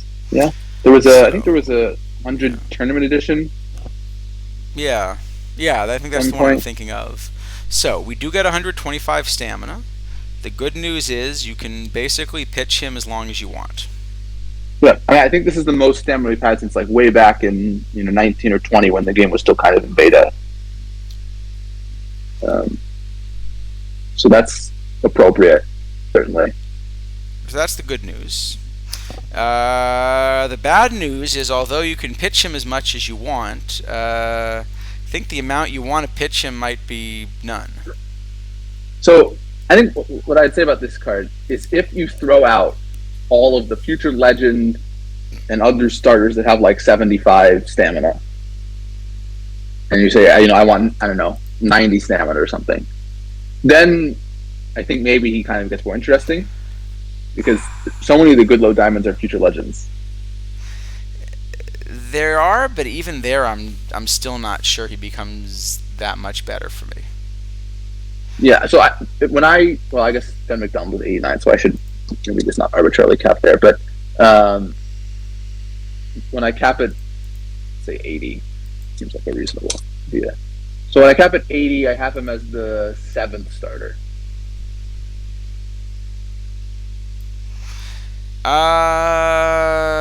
Yeah, I think that's about right. Even if you're going that high, maybe even slightly lower. But the problem is that's just too many. Yes, probably. I mean, I guess if there's some build where you need a pitcher to pitch just every inning, but probably you don't. So, I mean, Yeah, I would actually be interested to see how many pitches this could throw and recover because it's so far. I mean, I guess Robin Roberts is 119, yeah. but just kind of as a science experiment, if nothing else.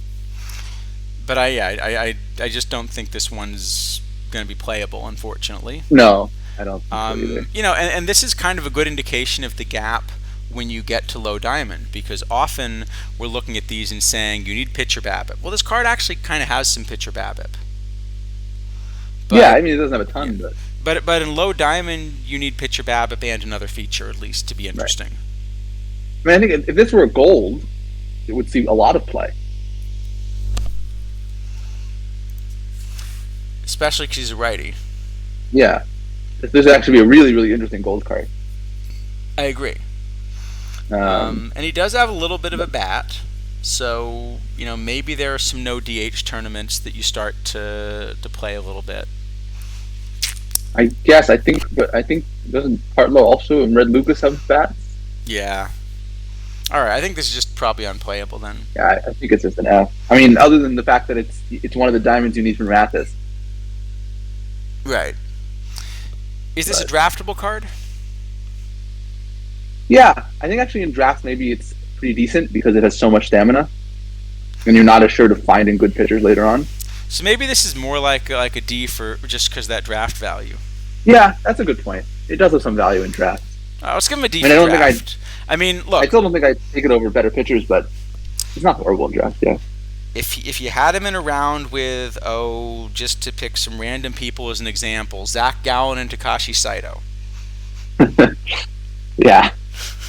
Well, I think I would take a lot of stuff. But yes. I don't know. For There's some none of reason, two. those two come to mind right now. Yeah. Or Glenn Wright and John Henry Johnson. Yeah.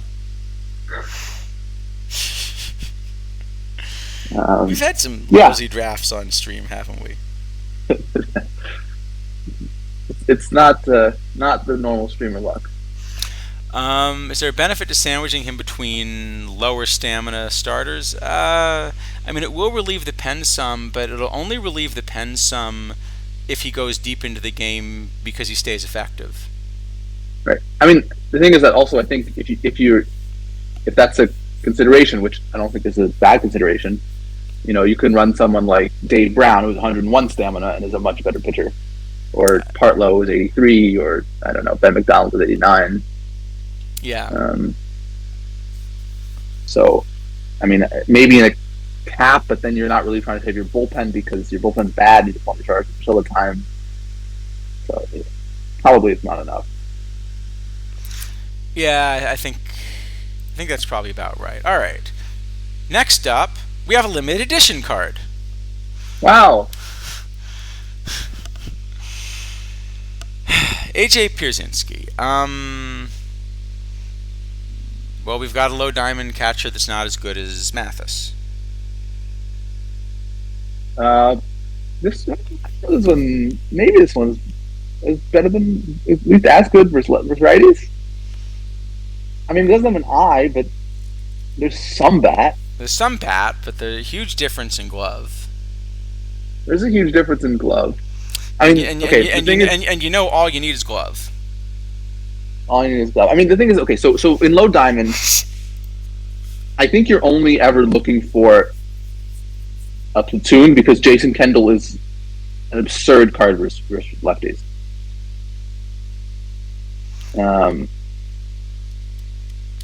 Which is funny because I haven't been running Kendall because there aren't enough lefties.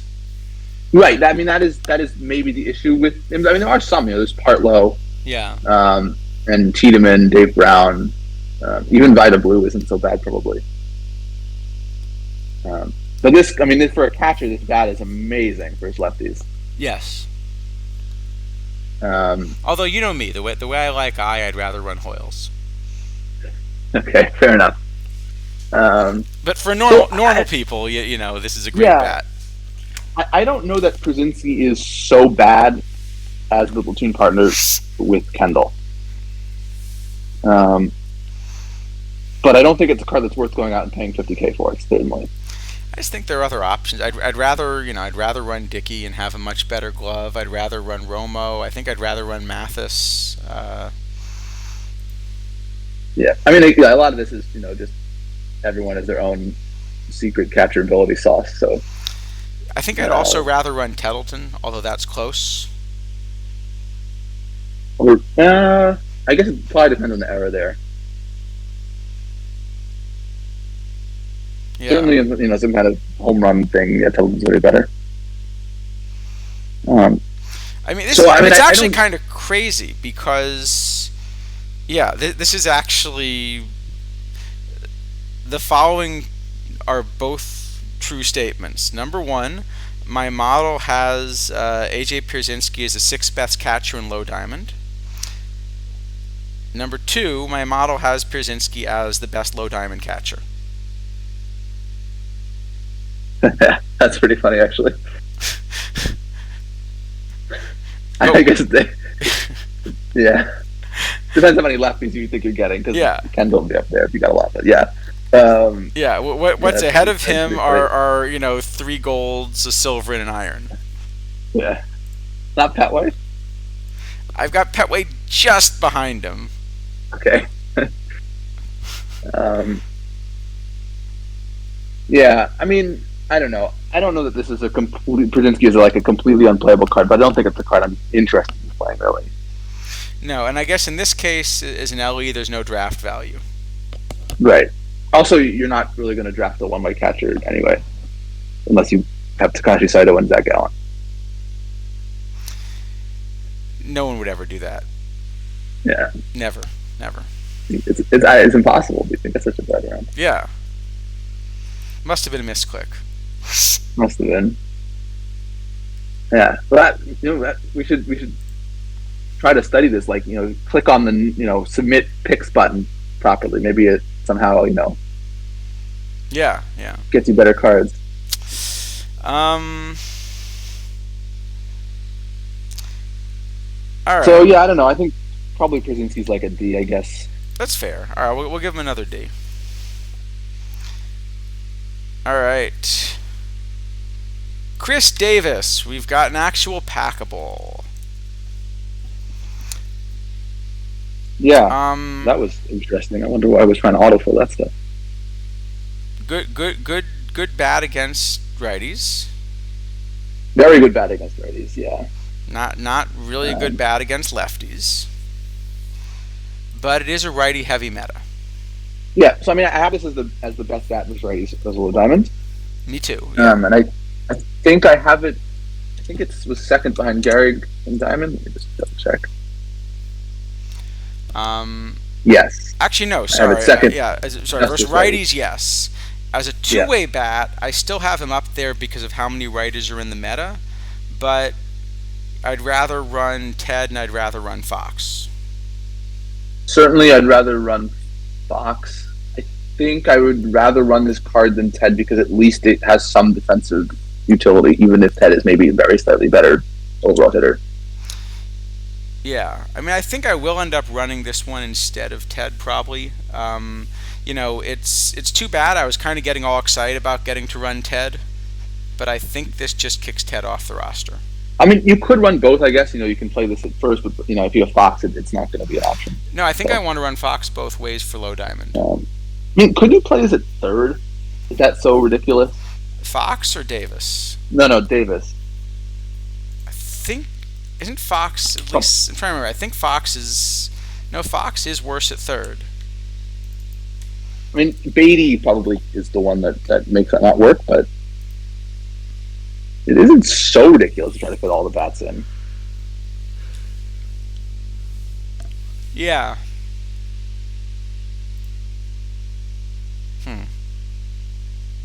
Maybe. So I did pick one up. I've had trouble actually figuring out where to run him. Yeah, I mean, I stuck him on my low diamond roster because I also like just trying new cards. But I mean, I think it's a pretty good hitter for low diamond, and like you said, there are a lot of righties. I think the main thing with Davis is that we'll get to Lidge in a second, but it is by far the most useful of the three diamonds for Mathis. Yes. So it's really, I think, the one that you should try to do the mission with if you can. Probably, yeah. I mean, I think if you're just going for Mathis, maybe you just pick the cheapest of the three, whatever that ends up being. Yeah, but I mean, if the current prices are, I'm paying an extra $10K for Davis. I think that's probably going to be worth it most of the time. Yeah, I think so. I mean, even in a very home run heavy era, this card gets even better probably. That's true. So where do you put him? With the splits. I don't. We probably should just give him whatever we gave Ted last week, but I don't remember what we gave Ted last week. I'm gonna guess like a B. Probably. That seems about right. Let's do that. I mean, it does a very good defense at first too. I think it's kind of a fun card. Again, I was saying I like cards that make you make decisions. This is a card that really does force you to make a decision. Yeah. I mean, certainly if you're building without Fox, then this is probably the card you're going to want. Okay. As for Lidge,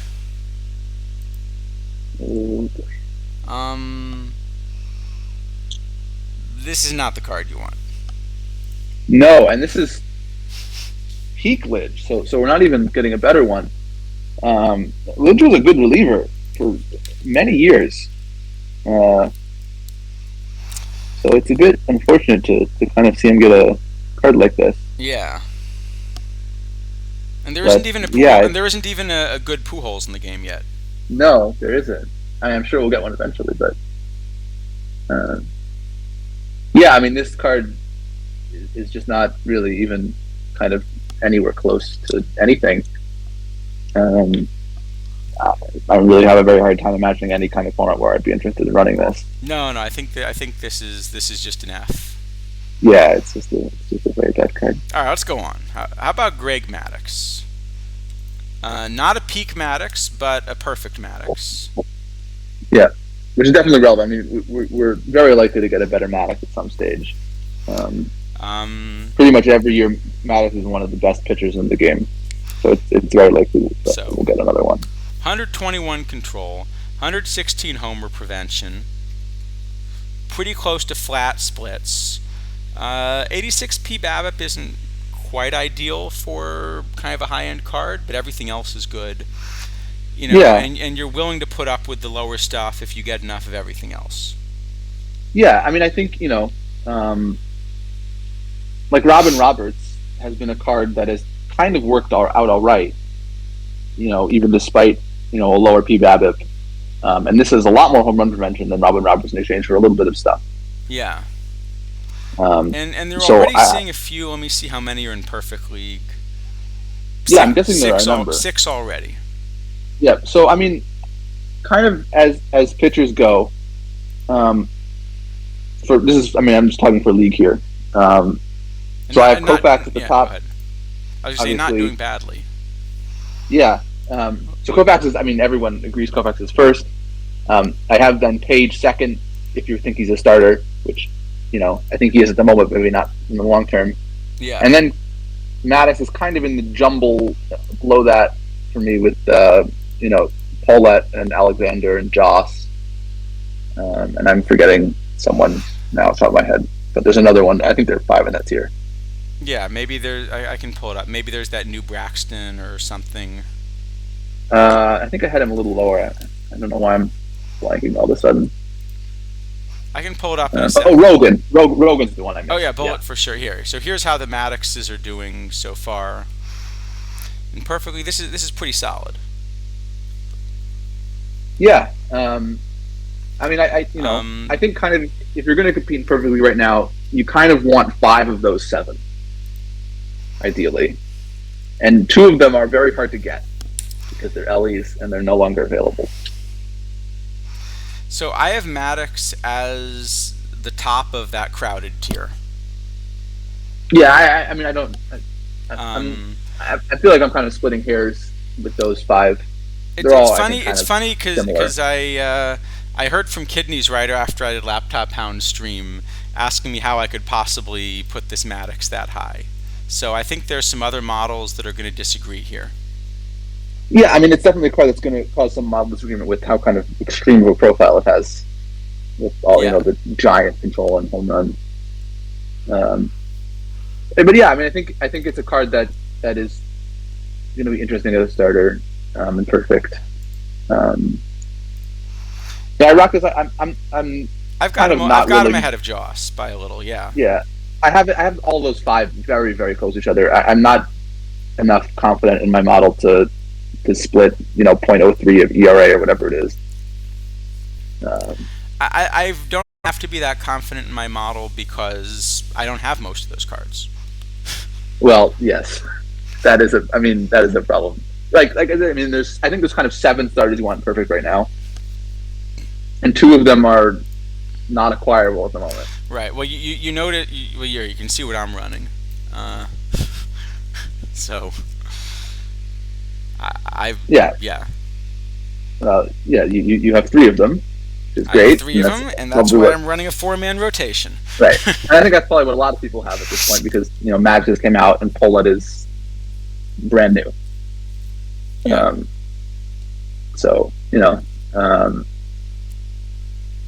But Maddox is definitely a card that any kind of top league team I think should be interested in. So Hamlet's saying Maddox a little below that tier instead. Yeah, I think it's probably just Maddox is somewhat stressing models because he's so extreme on some of the ratings that there's going to be disagreement there. How do I manage a 4-man rotation this year? Well, the The two keys are mirrors and smoke, but not in that order. It sort of works. It sort of works. Yeah. Um, I mean, yeah. There's the whole 3-man stuff in PT23 towards the end, but I haven't seen anyone try that this year yet. I might if we have enough problems with the 4-man. I think the 3-man is good in playoffs because you have 18 pitch count and you have enough off days. Or 18 batters faced, not even pitch count. But I think 3 for regular season gets kind of tricky, especially with Page. Page makes it really tough to do that, I guess. Yeah. Yeah, Page's lack of stamina is a problem, and you can see he's not doing as well as the other 3 here. Yeah.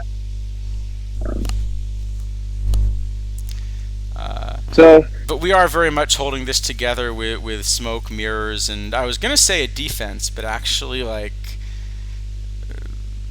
this defense hasn't been doing the job. Like Dave Bancroft, like, you see all this fielding. Here's what Dave Bancroft has given me defensively. I'll pull it up again in a second and show you. Not much of a bat there. Well, he's positive. That's something. But yeah, you would think it'd be better than that. Well, the 939 fielding percentage for a shortstop is really not good. Well, I mean, that's, I guess, sort of expected. He's going to get to a ton of balls and he doesn't have a lot of error. Yeah. The thing is, there are some really good Bancroft. I just haven't had the good roll on him. He just went up 0.7 zone runs in one sim, I think. How did that happen? We can look at the game, see if anything weird happened.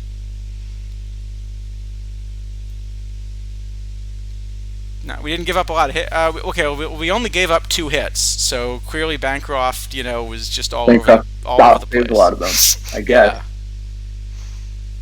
Yeah. Smoke, mirrors, duct tape, and a strong work ethic. Exactly. But no, there have been some. Let me show you the other Bancrofts, because there have been some impressive Bancrofts in the league. Yeah, I mean the couple that played last week had a ton of defensive value, at least by the of unclear. So there are now 4 Bancrofts, it looks like, in Perfect League. None of these Bancrofts is hitting. That is not a big shock. I mean, but the top one is sort of okay. That's take a look at this ZR.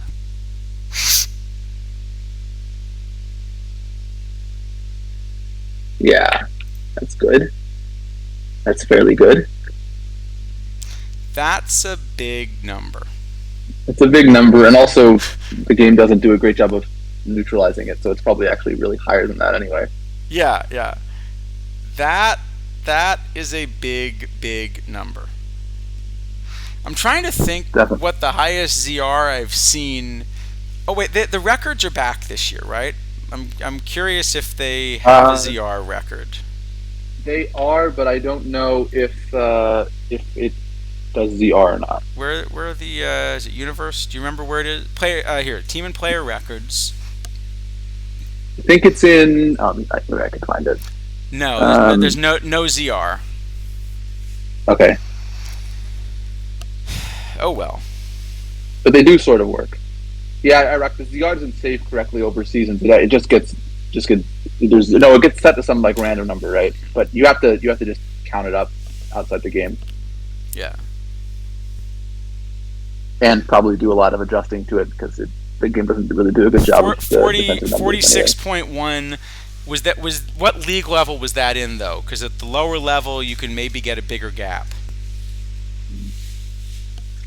Because the crazy thing is that he's doing this in Perfect League.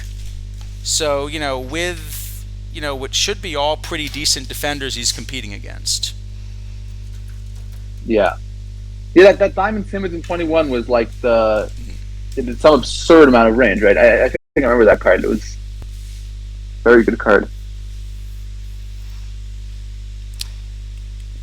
So there are some pretty darn good Bancrofts that have been run. Mine, maybe not so much yet. Yeah. There's time. You know. Hopefully. Hey, his batting average is up to 199. There's hope. No, that's all right. You know. Almost better than Mendoza. Yeah, if he can save me 19 runs in the field, I'll put up with the batting average. Yeah, that's for sure. Yeah, Mr. Black, with the Statcast outfield average, they use, I believe it is 0.9 outs per run, 0.9 runs per out in the outfield and 0.75 in the infield. Because in the outfield, you're preventing a lot more doubles and triples.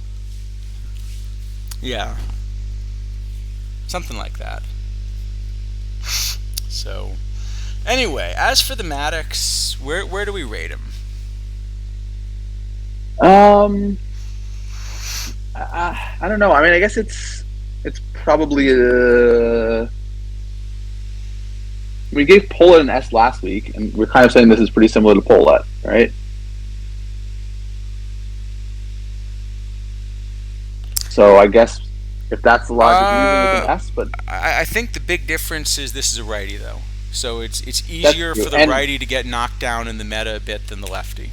That's fair, and it's also we're going to get a better Maddox, so probably I guess probably an A then. All right, let's give him an A. We'll give him an A. That sounds reasonable. I expect to hear from from a certain organ related viewer of ours that we've overrated him. Yeah. Well, I mean, it's definitely going to be a car where there's some model disagreement, so that's all right. Oh right, and then finally we've got another limited edition card.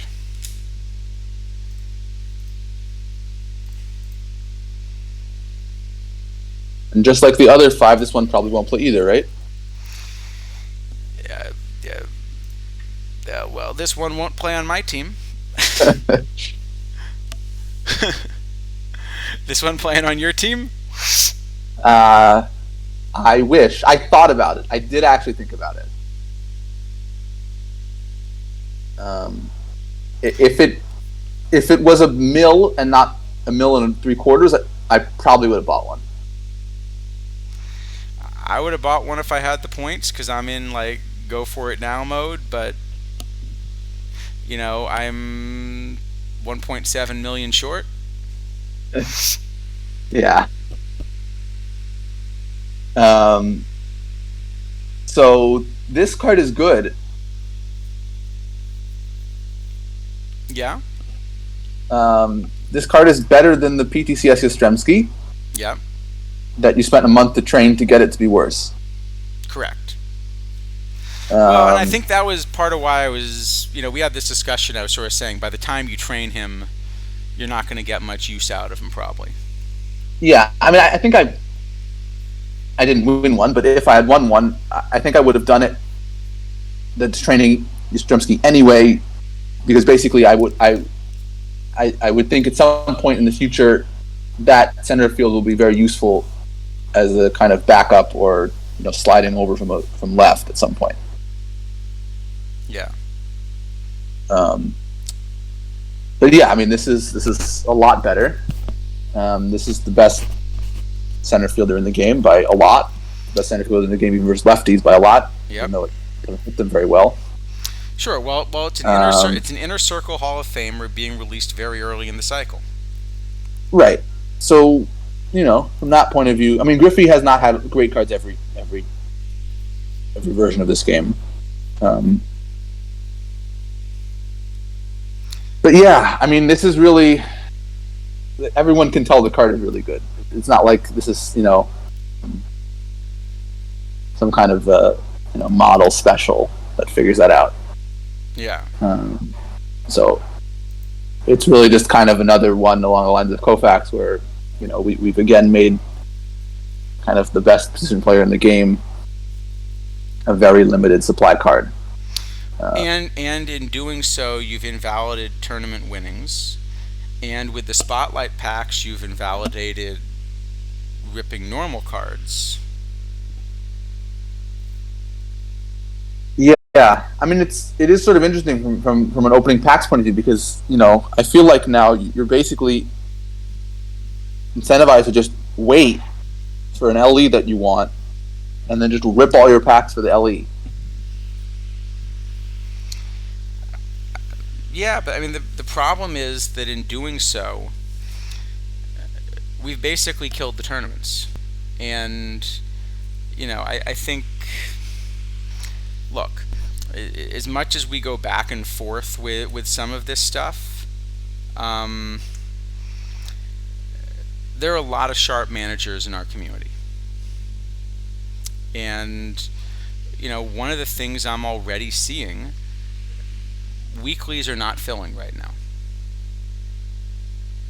Yeah, I mean, even some of the dailies are having trouble. This daily live cap and OTP era cap that kind of fire about this time. But we know why that's happening. We just went through a 7-hour stream last week where we discovered the tournament cards aren't worth much.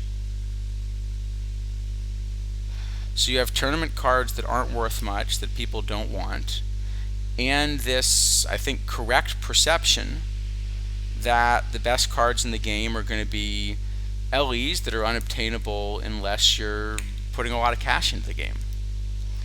And or this is you causing save up people for to punt. You can save up for many months, like I sort of have, and I got to the point, right, where if I liquidated lots of stuff, I could buy one Griffey, but then I can't buy anything else, and so as a result, I can't build a competitive team just buying one Griffey.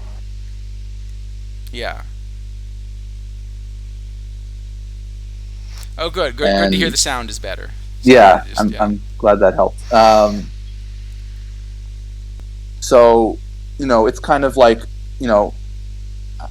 I think, I sort of went through and counted up, but the best league team at the moment, I mean, not that you can acquire those cards anymore, but the best league team costs, let's say about close to 15 million points. Let me see what I've got here. I think I actually have something that'll grab that number for me. Okay. You can't get them, of course, because Kofax, for example, is unavailable and probably will not be for quite some time. I've got a little over 12 million if all of the cards are available at their last 10. Right. But of course, some of the cards we're talking about aren't. Right.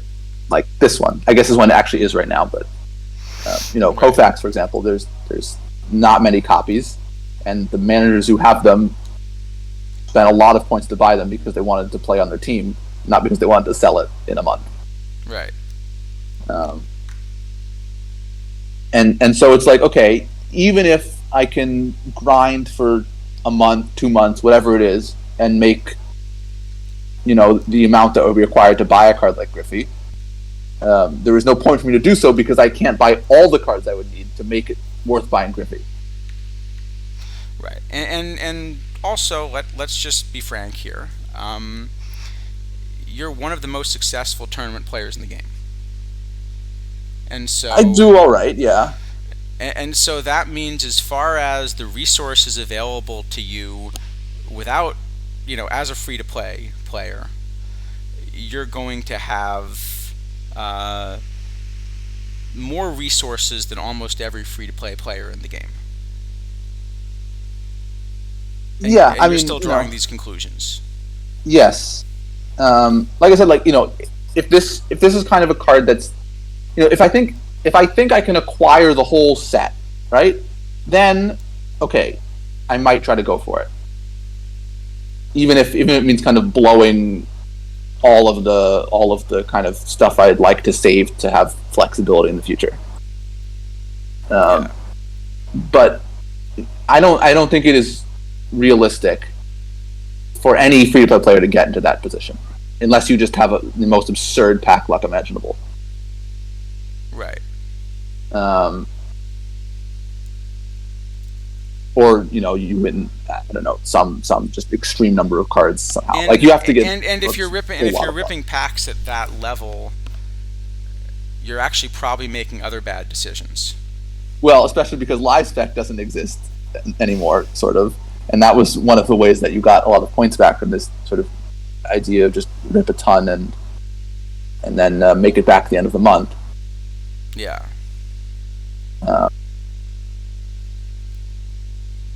So, I don't know. I mean, it's the same kind of thing. We've had this discussion a couple of times now with Kofax in particular, and it's kind of the same thing, right? I mean, it's the card is really good, but the discussion is not the card. The discussion is this card is a symptom of what's happened with the game this year. And I think what you've seen is you're already seeing the effect. You're already seeing that things are not filling. Things are filling at a January level, and we're in June. Right, and I mean, like for me as well. As I did Return to Batch 1, I'm still playing a lot of tournaments, and I win some choice packs. I at this point have won enough tournaments that I have all the cards I want out of the choice packs. So I'm not opening them because I don't know which ones are going to be in the missions, and that's the only way to get value. Right. Except that if the good mission cards don't play either, right now, actually, maybe that's a good question. I can look at, what do you think is the deepest roster in the game right now? Maybe Tito Albus? Yeah, Brooklyn Cyclones, one of those two probably. So let's see how many mission cards are on their roster.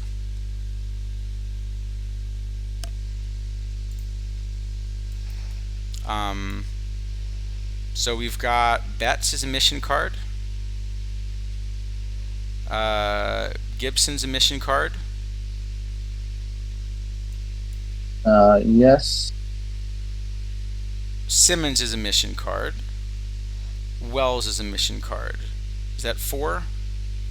Mantle. Lolich. Mantle. Okay, so let's see. Len Lolich. All right. So it looks like 6 out of 26 are mission cards. Oh, Robinson also, but Robinson is not really a mission card. Robinson is really a did he pull a Duke Snyder? Yeah. And of those, so it's like what? Yeah, 7 or 8. Right. Something like so of those, the pitchers are kind of running out of the pen generally. Yeah, Satchel's the only one. Yeah. And so it looks like, yeah. So, right. That's about the rate. Right. We had this sort of brief window after Build a Lineup where Lolich and Roberts are both pretty good starters, but that went away pretty fast, which is not surprising. I mean, they were already not the best starters, but they were starters at that point. And yeah, I mean, if that's kind of what the missions are going to look like as a free-to-play player, all you're trying to do really then is just figure out when the mission is coming and hit this very small window where you have a chance. But you have to get lucky both to make perfect in that window and to win perfect in that window, which is not exactly easy to do. Yeah, I've actually still never pulled a Duke. I've also never even pulled a Silver Jackie, actually, unfortunately. Wow. I haven't pulled a Silver Jackie either. I got some Campanellas from tournaments. That was what I did. Yeah, well, I had a very nice pack luck. Jackie got released. I ripped a bunch of packs trying to get the silver, and I pulled a Snyder. That works. So that was nice. Yeah, so, and of course the other problem is that you can't win a Diamond League on command. So... Right, even if you have the best team. Yeah, that part's so hard. Right. Even if you kind of construct a team that has, let's say all the missions done, and Gehrig and Torriente and Joss and, Rogan, right, all the good packables, you still will very often lose to a team that just kind of has like sort of the baseline Build a Lineup plus Jackie done. Which isn't anything to do with the game or the team. It's just kind of what baseball is. Yeah. So, people have definitely said in the past, and it's less true this year, but that making perfect is harder than staying in perfect. Yeah. Yeah, I think, normally that's the case. This year it's changed a little bit because you only have 12 teams staying up instead of 16. Yeah. Which we'll see. I mean, I know that there's some uncertainty whether that will honestly, stay if that way, 16 out of 40 stayed up, I would feel pretty good about my chances of sticking around for a few weeks and getting a few lottery tickets at winning a trophy. Right, and also you don't have to play this, this 3-game just coin flip thing. Yeah. Not that the 7 games are really not a coin flip, but yeah. So I actually kind of like that. There's a big advantage now to being a higher seed. The joke in Perfect League was always that the 8 seed was actually the best spot to be. Right. I mean, I think that part is good. I think the part that I don't like so much about the current Perfect League setup, from that point of view, is that it's so division dependent now. Yeah. If you get a good division, you can rack up a whole lot of wins that way, and then you get a nice advantage by finishing first or second over what's probably a better team in a harder division. To me, the two things that have hurt me the most in this, the big one is the schedule, actually. Yeah. And it's funny to complain about the schedule. What they've now done is they've got a schedule where, first off, everyone's off days line up, so there are no advantages and disadvantages. So you don't, so the fatigue management's identical across the board. You can still get lucky or unlucky. Like here, I guess I got a 16-inning game before the off day, so that was fortunate with the timing. Right. It's all 3-game series, so the off days are any day of the week. But there also seems to be this attempt to kind of break up the home and away things. Like it's very close to alternating, except for the the couple places it can't be alternating so that all the matchups work. And that's actually been really harmful for me. I used to find that Perfect League was the one place where you'd have like a 15-game road trip. Right, which of course means you have real micro at that point that actually means something. Yeah, well, what would mean is that I could actually potentially, at least for 2 long homestands and 2 long road trips a season, I could think about running a different build at home and on the road, which would really let me optimize my park. Yes, and I mean it also lets a whole lot of extra cards be playable, because now you can say, I'm running a full righty cheese park, and therefore I want this right-hand hitter that maybe is not useful any other place. And I'm just not going to play him on the road because I can pull him for the long road trip. Right. And now you can't even set the park that way now, but even if you could, you wouldn't be able to do it because you're going to have to play him on the road some then. Yeah, and the other change is that the parks are less extreme, which again is kind of another push in favor of the card collectors over the strategists. Yeah, I mean there is some skill now in kind of identifying what the right park is, which is not exactly an easy thing to do always, but that's true. Yeah, the inability to set it does. And I'm doing everything I can to maximize those edges because just playing on on roster quality, I don't have the roster quality to be competitive at all here. Right. Well, I mean, you have what is sort of I guess what you kind of consider kind of a median perfect team. I have the mission complete roster. Right. It's kind of the roster that is sort of the going to float around the middle of Perfect League most of the time. Yeah. So if it were 16 out of 40, I would feel like I can maybe try to micro and steal 5 wins a season, and that ought to get me into the top 16 a fair bit of the time. And then the season that I'm like -4 to Pythagorean, I can't survive because that's the margins are too small. Right, which will you'll get a couple weeks, then it'll happen. Yeah, so I'd have a good shot at staying up a few weeks until I get the 1 in 5 ish bad die roll, and whenever that happens, I go down. Right. But at 12 out of 36. The problem is I think I actually need a good die roll even to stay up. Probably, yeah.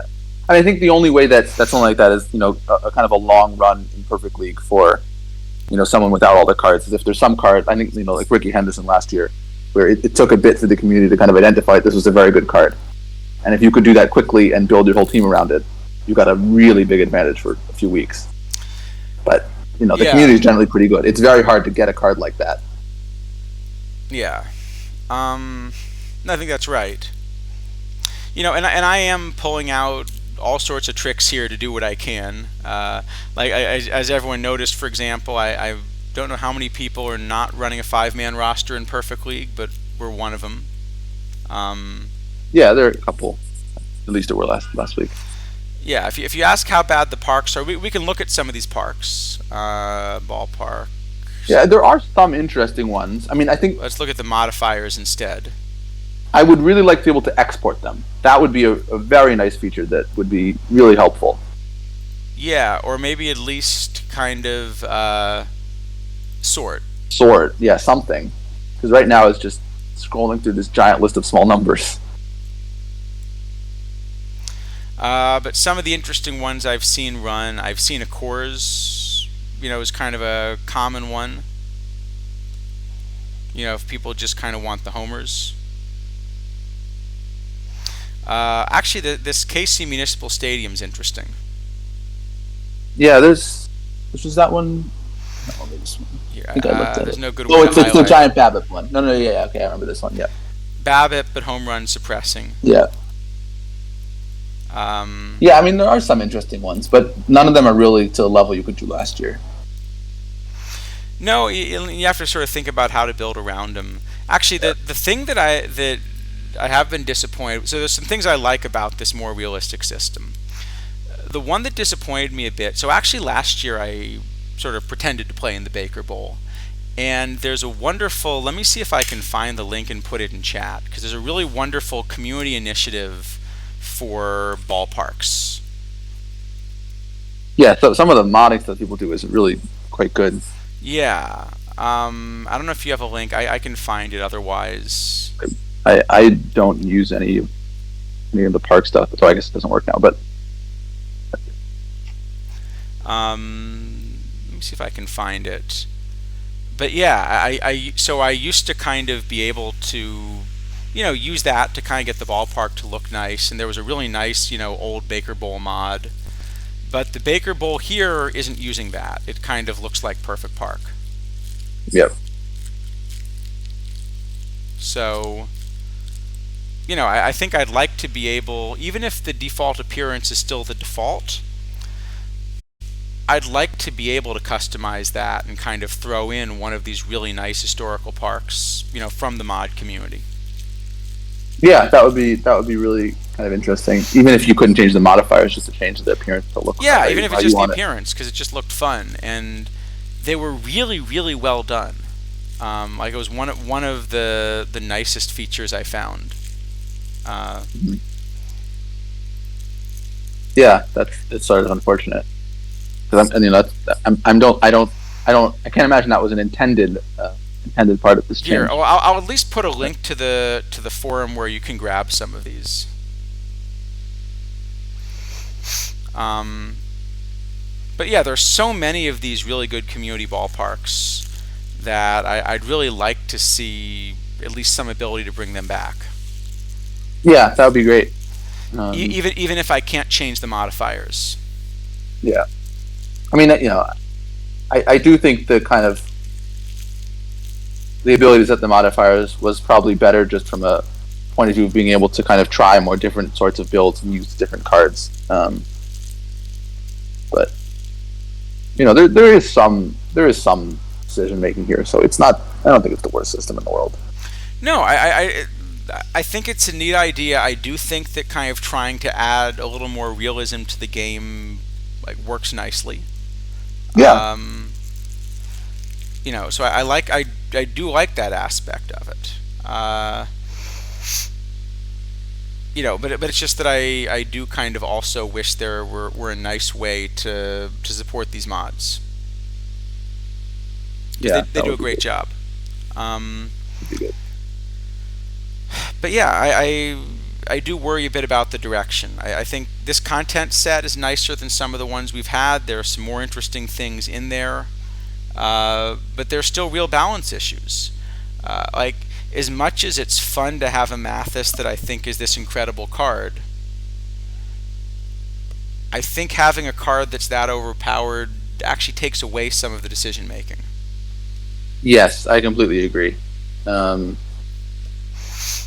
and I mean, the other thing I guess I would say about a card like Mathis is that if you're not someone who spends a whole lot of time playing and tries to think about how much catchability is worth, it's not so obvious even that Mathis is good. Yeah, so maybe in that sense, it's not so bad that you're, kind of rewarding people trying to learn how to do that. Yeah, but it also, I mean, if you have some people who don't do that, it's going to feel pretty bad that people are beating you with this card that you don't think is any good. Yeah. Yeah, especially because the stats in game make it a little difficult to figure out why. Well, the stats in game make it, I would say, almost impossible to figure out why. If we're talking about playing Mathis in tournaments, um, even in a very long tournament, he'll get, I don't know, what, a 7-game tournament, like 128 team tournament with 7-game series where he plays 2/3 of the games. That's what, like 35 games? Yeah. I mean, that's just not enough to make any kind of real judgment, and then you can't add the things up across multiple formats. Right, yeah. So, you just, there's no ability inside the game to evaluate a card like Mathis. Yeah, I think that's right. Don't know how to fix it. I mean, well, I do know how to fix it, but yeah. No, I think I am worried about the direction with some of these, and you know, but I also think that the community is kind of showing that they're maybe more astute than had been assumed. Yes, I mean, I generally think that the community here, I mean, with maybe a very, very few number of exceptions that I could think of, does quite a good job of evaluating cards relatively accurately on release. Like, Yeah. And so as a result, it's very difficult to kind of, for lack of a better term, sneak one by people. Like, if there's a good card, we're probably going to find it pretty quickly. So,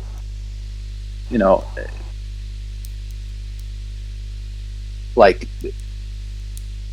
when you're printing cards, you would like to think that you would be equally able to rate cards on release. Yeah. Yeah, I think that's fair. Yeah, as for Griffey, I mean, clearly an S tier card. Yeah, very clearly. It's an inner circle Hall of Famer. But Yeah, I mean, it's. I don't think anyone's complaining that Ken Griffey Jr. got a good card. Like, that's not a surprise. Uh, you know, the other argument that people make, which some people make, which sort of, you can think about as you'd like, is that Griffey is obviously, a lot of people who play this game really like watching Griffey play, and they'd really like to have one on their team, and now you can't have that anymore, except for the 55 that's a White Sox, and it's terrible. yeah. So, from that point of view, it's also kind of unfortunate that it was Griffey in particular.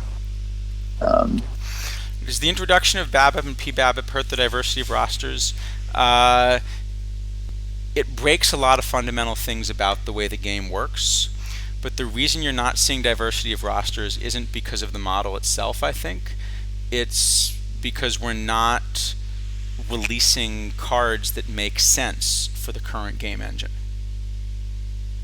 Yeah, I mean, I think it's that, and also like, you could make an implementation of PBABIP that isn't like this, Yeah. but that isn't what happened. No, but that's right, Mr. Black. I mean, the problem is that McNally, essentially, when you put McNally in the game, you're also getting the 1968 Orioles infield behind him. Yeah. I mean, it's not surprising. You look at all these kind of 1960s Orioles, Dave McNally, this Mike Cuellar, Wally Bunker. They're all kind of staples in their their individual formats for the exact same reason. It's not exactly a mystery. Right.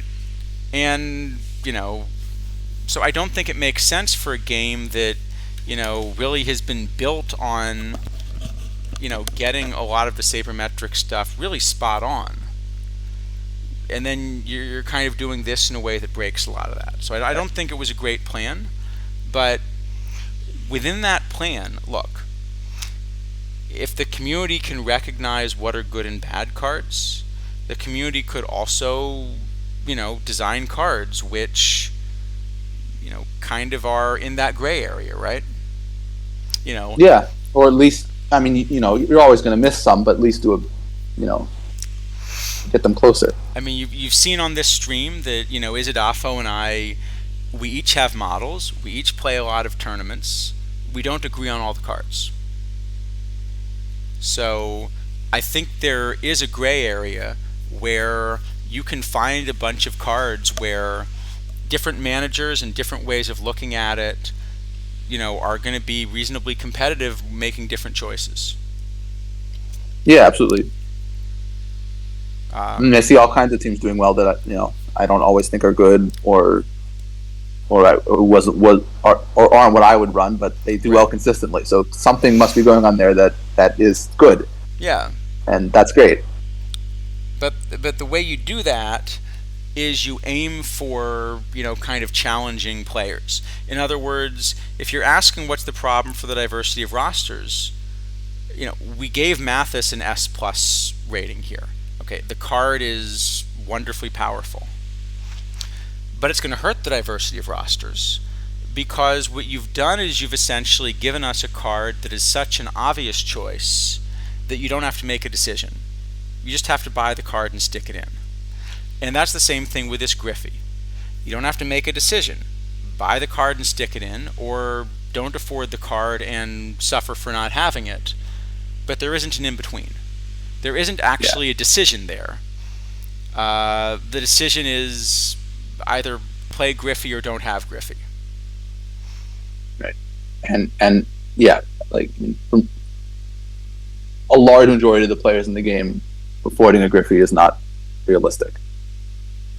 Right. Even as we're saying, like for us, it's not realistic. Exactly. But I think the second thing is that this is where, like part of this is helping the community figure out what's going on. So I think the community, obviously we don't have the numbers on this, but based on the rate that cards have hit the market, I think the community very quickly figured out, Spotlight Pack number 1 got ripped a lot, and the community very quickly figured out they shouldn't be ripping that many Spotlight Packs. Yeah, I mean, there are definitely still some getting ripped because, there are some cards that have lots of sell orders, but for the most part, yeah, I mean, people realize that generally these aren't good, so I shouldn't rip them. Yeah.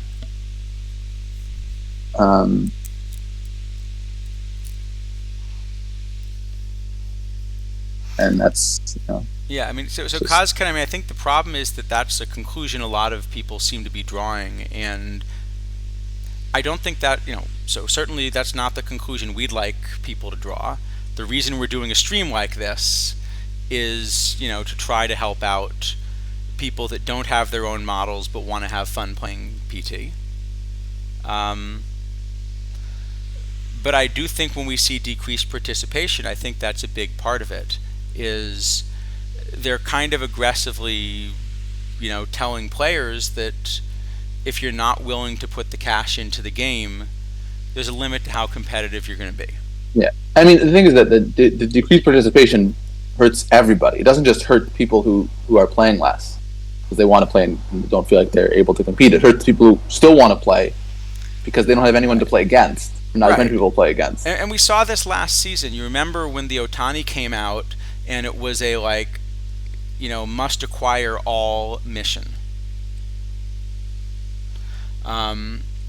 one of the effects was that some of these OOTP era tournaments, like the Heinzone, had a lot of trouble filling. It was suddenly running like 2 or 3 days late at times because the community is smart.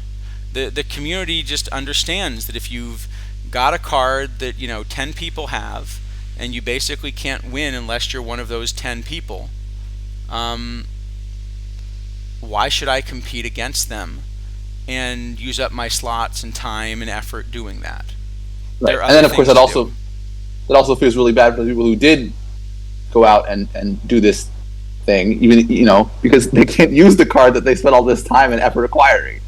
Right, and also the same thing is, so I'm not a big spender, but if I were a big spender, I think my justification would be, I don't want to have to put as much time to get these points in as other people in the game, but I actually kind of still want to be on a competitive footing with them. And if I win, I want to like earn some respect and so forth for winning. And when the game instead becomes pay for this card in order to win, it also hurts that end of it. Even if you have all of these excellent cards, it's really darn hard to win, say, Perfect League. Yeah, it takes a lot of luck, no matter what you do. It takes a lot of luck, but it also takes skill. Yeah, it takes both. I mean, because yeah, and this is the same. I mean, it's the same thing in real baseball. It's the way it is. But you want to be recognized as a skill player if you win these things. And so that's the other problem. If players see themselves as not being able to compete financially, then it also, I think, makes winning less of an achievement. Because then you don't have to admit that this player just beat me. You've got a good excuse for why it wasn't as legitimate. Right. Yeah. So I think this Griffey, like the Koufax, I think this Griffey, I can't tell if it's better or worse for the game than the Koufax. It would certainly be worse if it were a 10-copy Ellie. Yeah, I don't know. I mean, it's probably splitting hairs there. They're both kind of emblematic of the same issue. They are, and at 25, I guess it means that you're going to see them in Diamond Leagues a lot more than you're going to see a Koufax. Yeah, probably. I mean, I forget you said, I think on Laptop stream yesterday, there was 3 Koufaxes in Perfect League, which probably seems about the number that it'll usually be. Well, you could. So the counter could be to pick a PTCS format. I think that's a good point, is you can kind of focus on that. Well, but then the problem is that you can do that, and then the reward in your PTCS format is Randy Johnson, and you feel really bad again. Yeah, so I think the answer is that if you decide to focus on the PTCS, look, the reason that PTCS rewards would be nice to have is if you're playing League. If the thing that I'm really interested in is like being the king of silver, or like Value City has done a great job becoming, the king of diamond. Yeah. If you want to be the king of diamond, it actually doesn't matter so much if you get a Randy Johnson or a Yaz. Right. Well, if you get a Fox, it does, but yes. If you get a Fox, it does. But, it doesn't matter. If it turns out you got a Cal Ripken and you were disappointed, well, that's fine. You still weren't going to play him in, in these higher level ones. Right. D. Dempsey, if you're focusing on iron and that's the thing that you're trying to win, maybe it doesn't really matter what PTCS reward you get and whether that's a strong league card or a weak league card. Well, I mean, the thing is, though, it does hurt people who are doing that, too, because, what we've seen happen, I think, a lot is people say, okay, I can't play in this bronze floor cap, I think is a good example, where you just sort of need Rogan and Donaldson and all Mantle, Gehrig, right, all those cards to play in that format. And so people don't register for it. So what do they do instead? They register for Iron and Bronze because they have the cards to play in it. Yeah. And then you have to queue for 23 hours to play an Iron tournament. which Right. is just miserable. Um, Yeah. so this kind of thing hurts the entire ecosystem, just maybe not directly. Yeah, so I think it's worth thinking about the best things we can do, as a community to help fix it. I think you know people are going to keep making what they think are good choices, and if tournaments don't fill, then that's definitely feedback. But that's not a good situation either. Yes. Um, yeah, I mean, there was kind of this survey that OTB Developments put out at the end of 23, and I think it would be useful for them to kind of try to collect something like that for this year in relation to some of these things that are going on. I mean, maybe it won't change anything, but at least it will give kind of a more formalized um, view of what the community thinks Yeah, about the I game. think that makes sense. I think, but I do think actually there's another thing that could be done that would help, which is if the idea is to kind of come and say, okay, look, uh, what we've really done is we've decided to make it so that Perfect League specifically is for big spenders that are going to get all the cards. Um, it's not the decision I'd prefer, but okay, let's say that's the decision. Then I think what you need to do is find a way to make the other tournament levels really meaningful.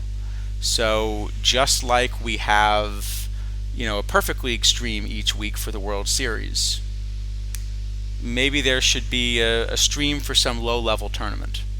When I say low level here, I mean like Yeah, you yeah, know not in terms of the bad card players. power, not in Right. terms of the player skill, because Yeah, I think actually the player skill required to dominate, say, Iron, where every player in the game has any card they want, is probably higher than the skill needed to dominate something where fewer people can afford to buy the cards they want. probably. Yeah, I mean, it's going to depend on the individual format, but yeah, in general, it's probably true.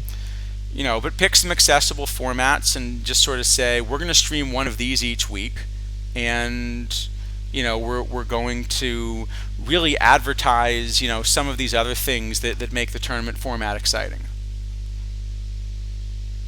Yeah, well, except Mathis. That's true. Mathis will get cheap eventually. It'll just take a bit, but he will eventually get kind of cheap.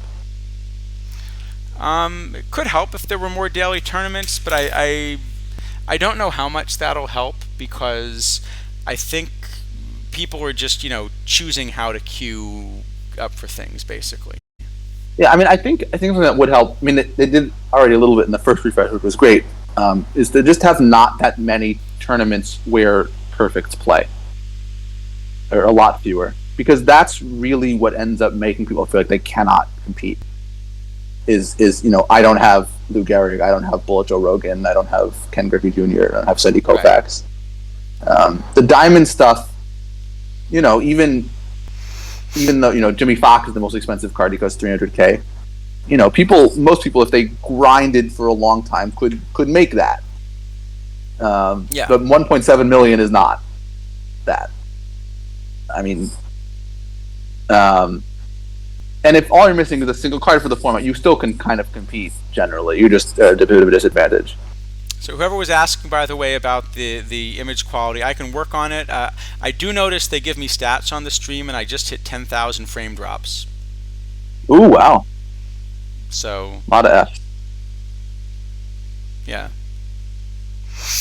Um, Fortunately, we're not a graphics intensive stream here. yeah, that's true. Uh, Um, yeah. So I think that's just something where there should be a bunch more of these fun formats.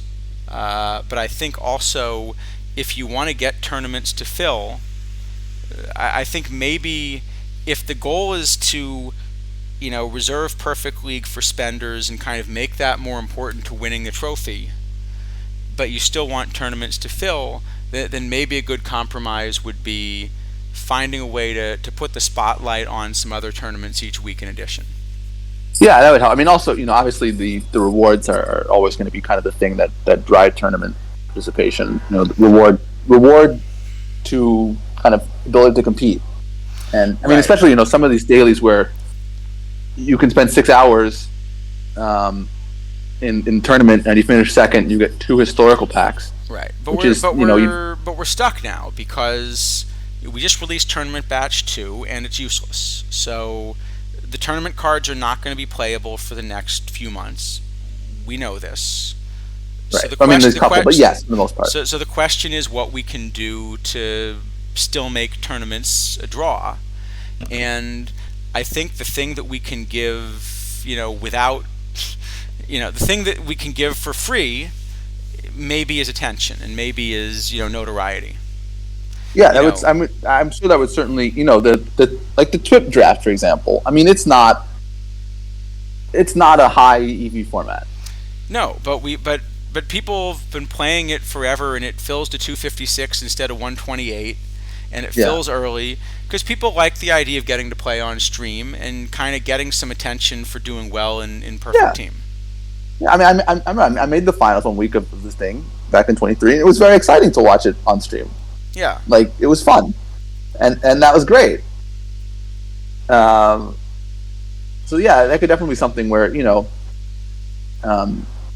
even just tournaments in general getting some more coverage. I mean, there used to be the Angered Unicorn streams, way back in the day, which were really great. He did a great job of going over all the kind of different things that we were playing in a particular format every week, and you got some insight into what was going on, even if you weren't playing.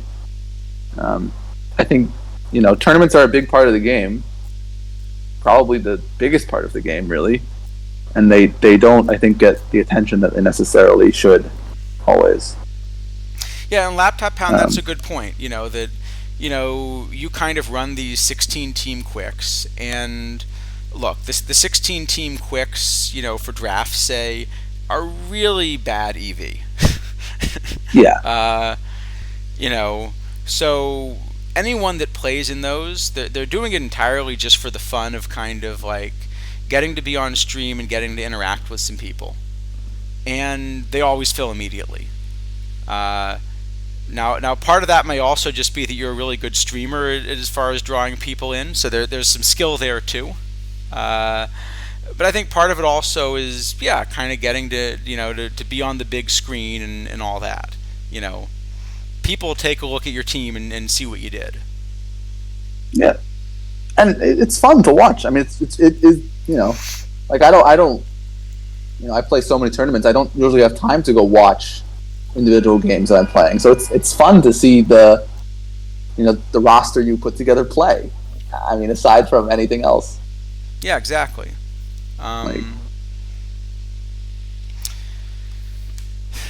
So I think those may be the solutions. I mean, if I were kind of running things, I think probably the solution I would be going for would be a do-over on the TB2 packs. Yeah, I mean, I think the choice packs in general probably are going to be an issue, even if you have good cards. Like choice packs do a very good job at avoiding tanking and a not great job at most everything else. Well, but the whole reason you were tanking in the first place actually comes back to this kind of inability to evaluate cards. Right. If I had the choice between, getting Harry Eisenstadt or a random gold, I'd take the random gold. Of course. There are a lot of diamond, even though the diamond set wasn't super strong, there are a lot of diamonds I would take over Willie Davis. Yeah, pretty much all of them, except for mission value. Yeah. Yeah, I don't know. It's a very difficult thing to know what the best approach is, I guess, because especially as just kind of members of the community, we're not always the audience that is being thought of with some of the decisions. So yeah, exactly, Laptop Pound. Although I will say that Beating drafts that I do on stream is not as much of an accomplishment as I'd like it to be. Yeah, I will. Note. I don't think we've had a pop up that we lost the TWIP yet. I don't think I have the pop-ups on. Let's check. But Okay. I'm gonna. Well, all right. Let's go check. But I'm gonna bet we've lost. All right, let's find out. We very much have lost. Oh well. But no. So But much while for we're the chatting, pop-up let's see See how what we happened? actually did. Do we think we made round 2? It fired. It fired at. It's been like 4 sims of this, right? So far, Yeah. I think probably. I think so. So I think yes. I'm going to say yes. we did not make round 2. Really, even with Page pitching.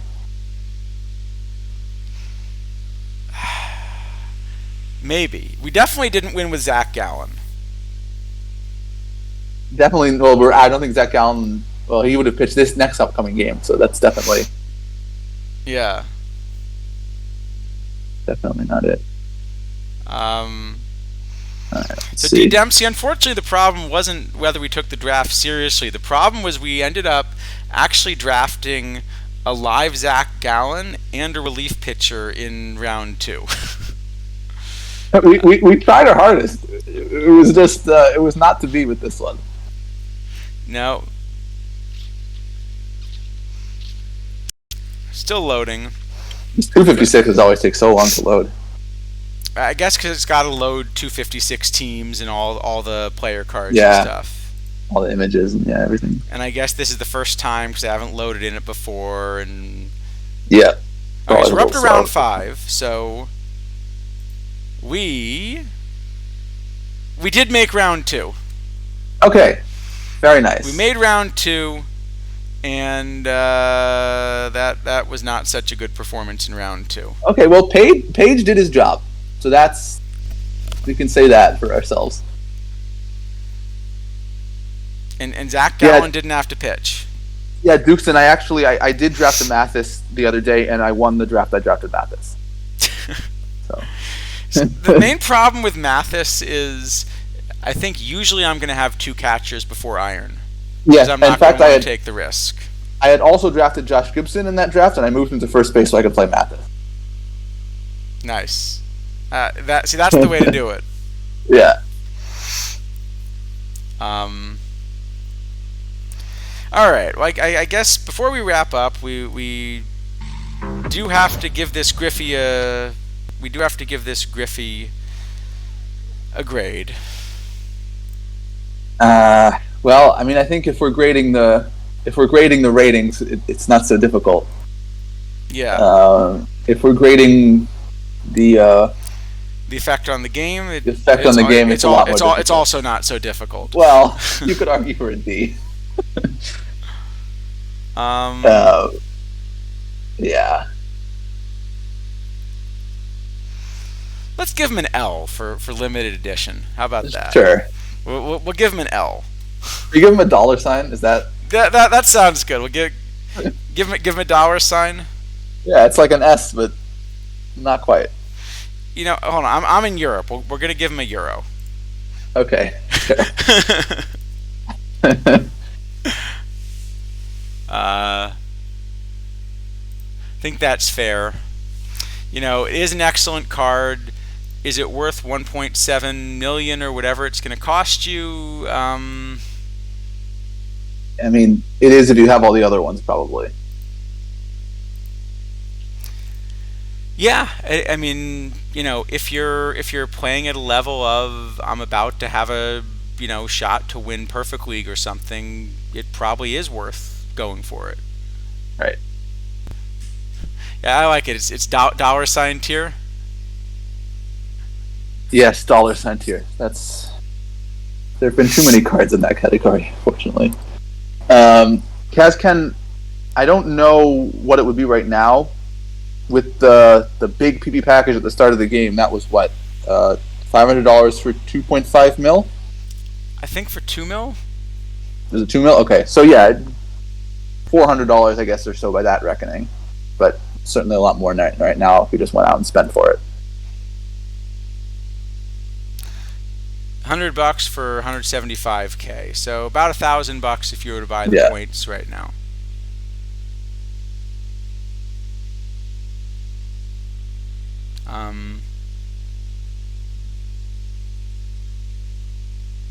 That's true. You get a bonus due to PT Yeah. Plus, and I think if you're buying points in bulk, you definitely should buy PT Plus first. Absolutely. Well, okay. Actually, you can buy right now. Let's see. With PT Plus, you would get 1.2 mil for 500 points, $500. So, let's say $750 ish. Yeah.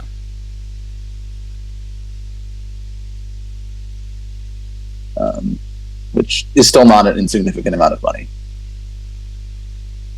Yeah.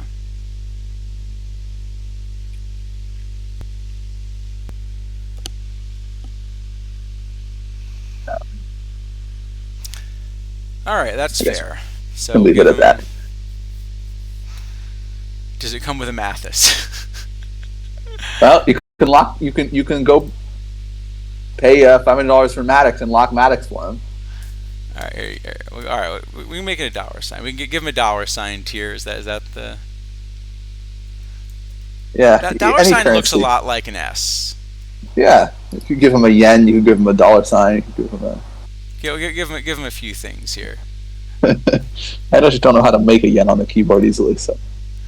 No. These are the ones that are on my my keyboard at least. Yeah. Okay, well maybe that's a good place to try to wrap it up. Yeah, we've somehow given out fewer Fs and ended on an even less positive note than usual. Yeah. Okay, Nightbot is a little bit trigger happy still, I see. All right, is there anybody streaming that we can raid into? Let's see.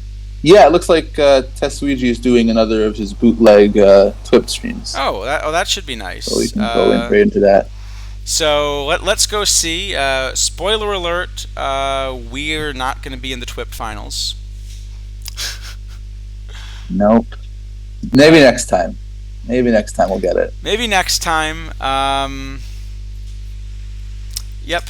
But all right, yeah. Thanks everyone. We'll go raid Tesuiji, and yeah, we'll see you next week.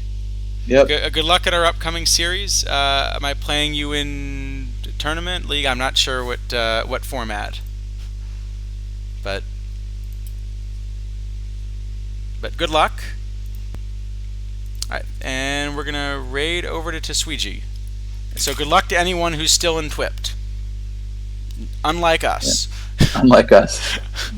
It's always next week. Wait till next week. That's the usual refrain, right? Yeah, definitely. It can't have worse time and round. I feel like that's a challenge now. Next week we'll get 6 lives.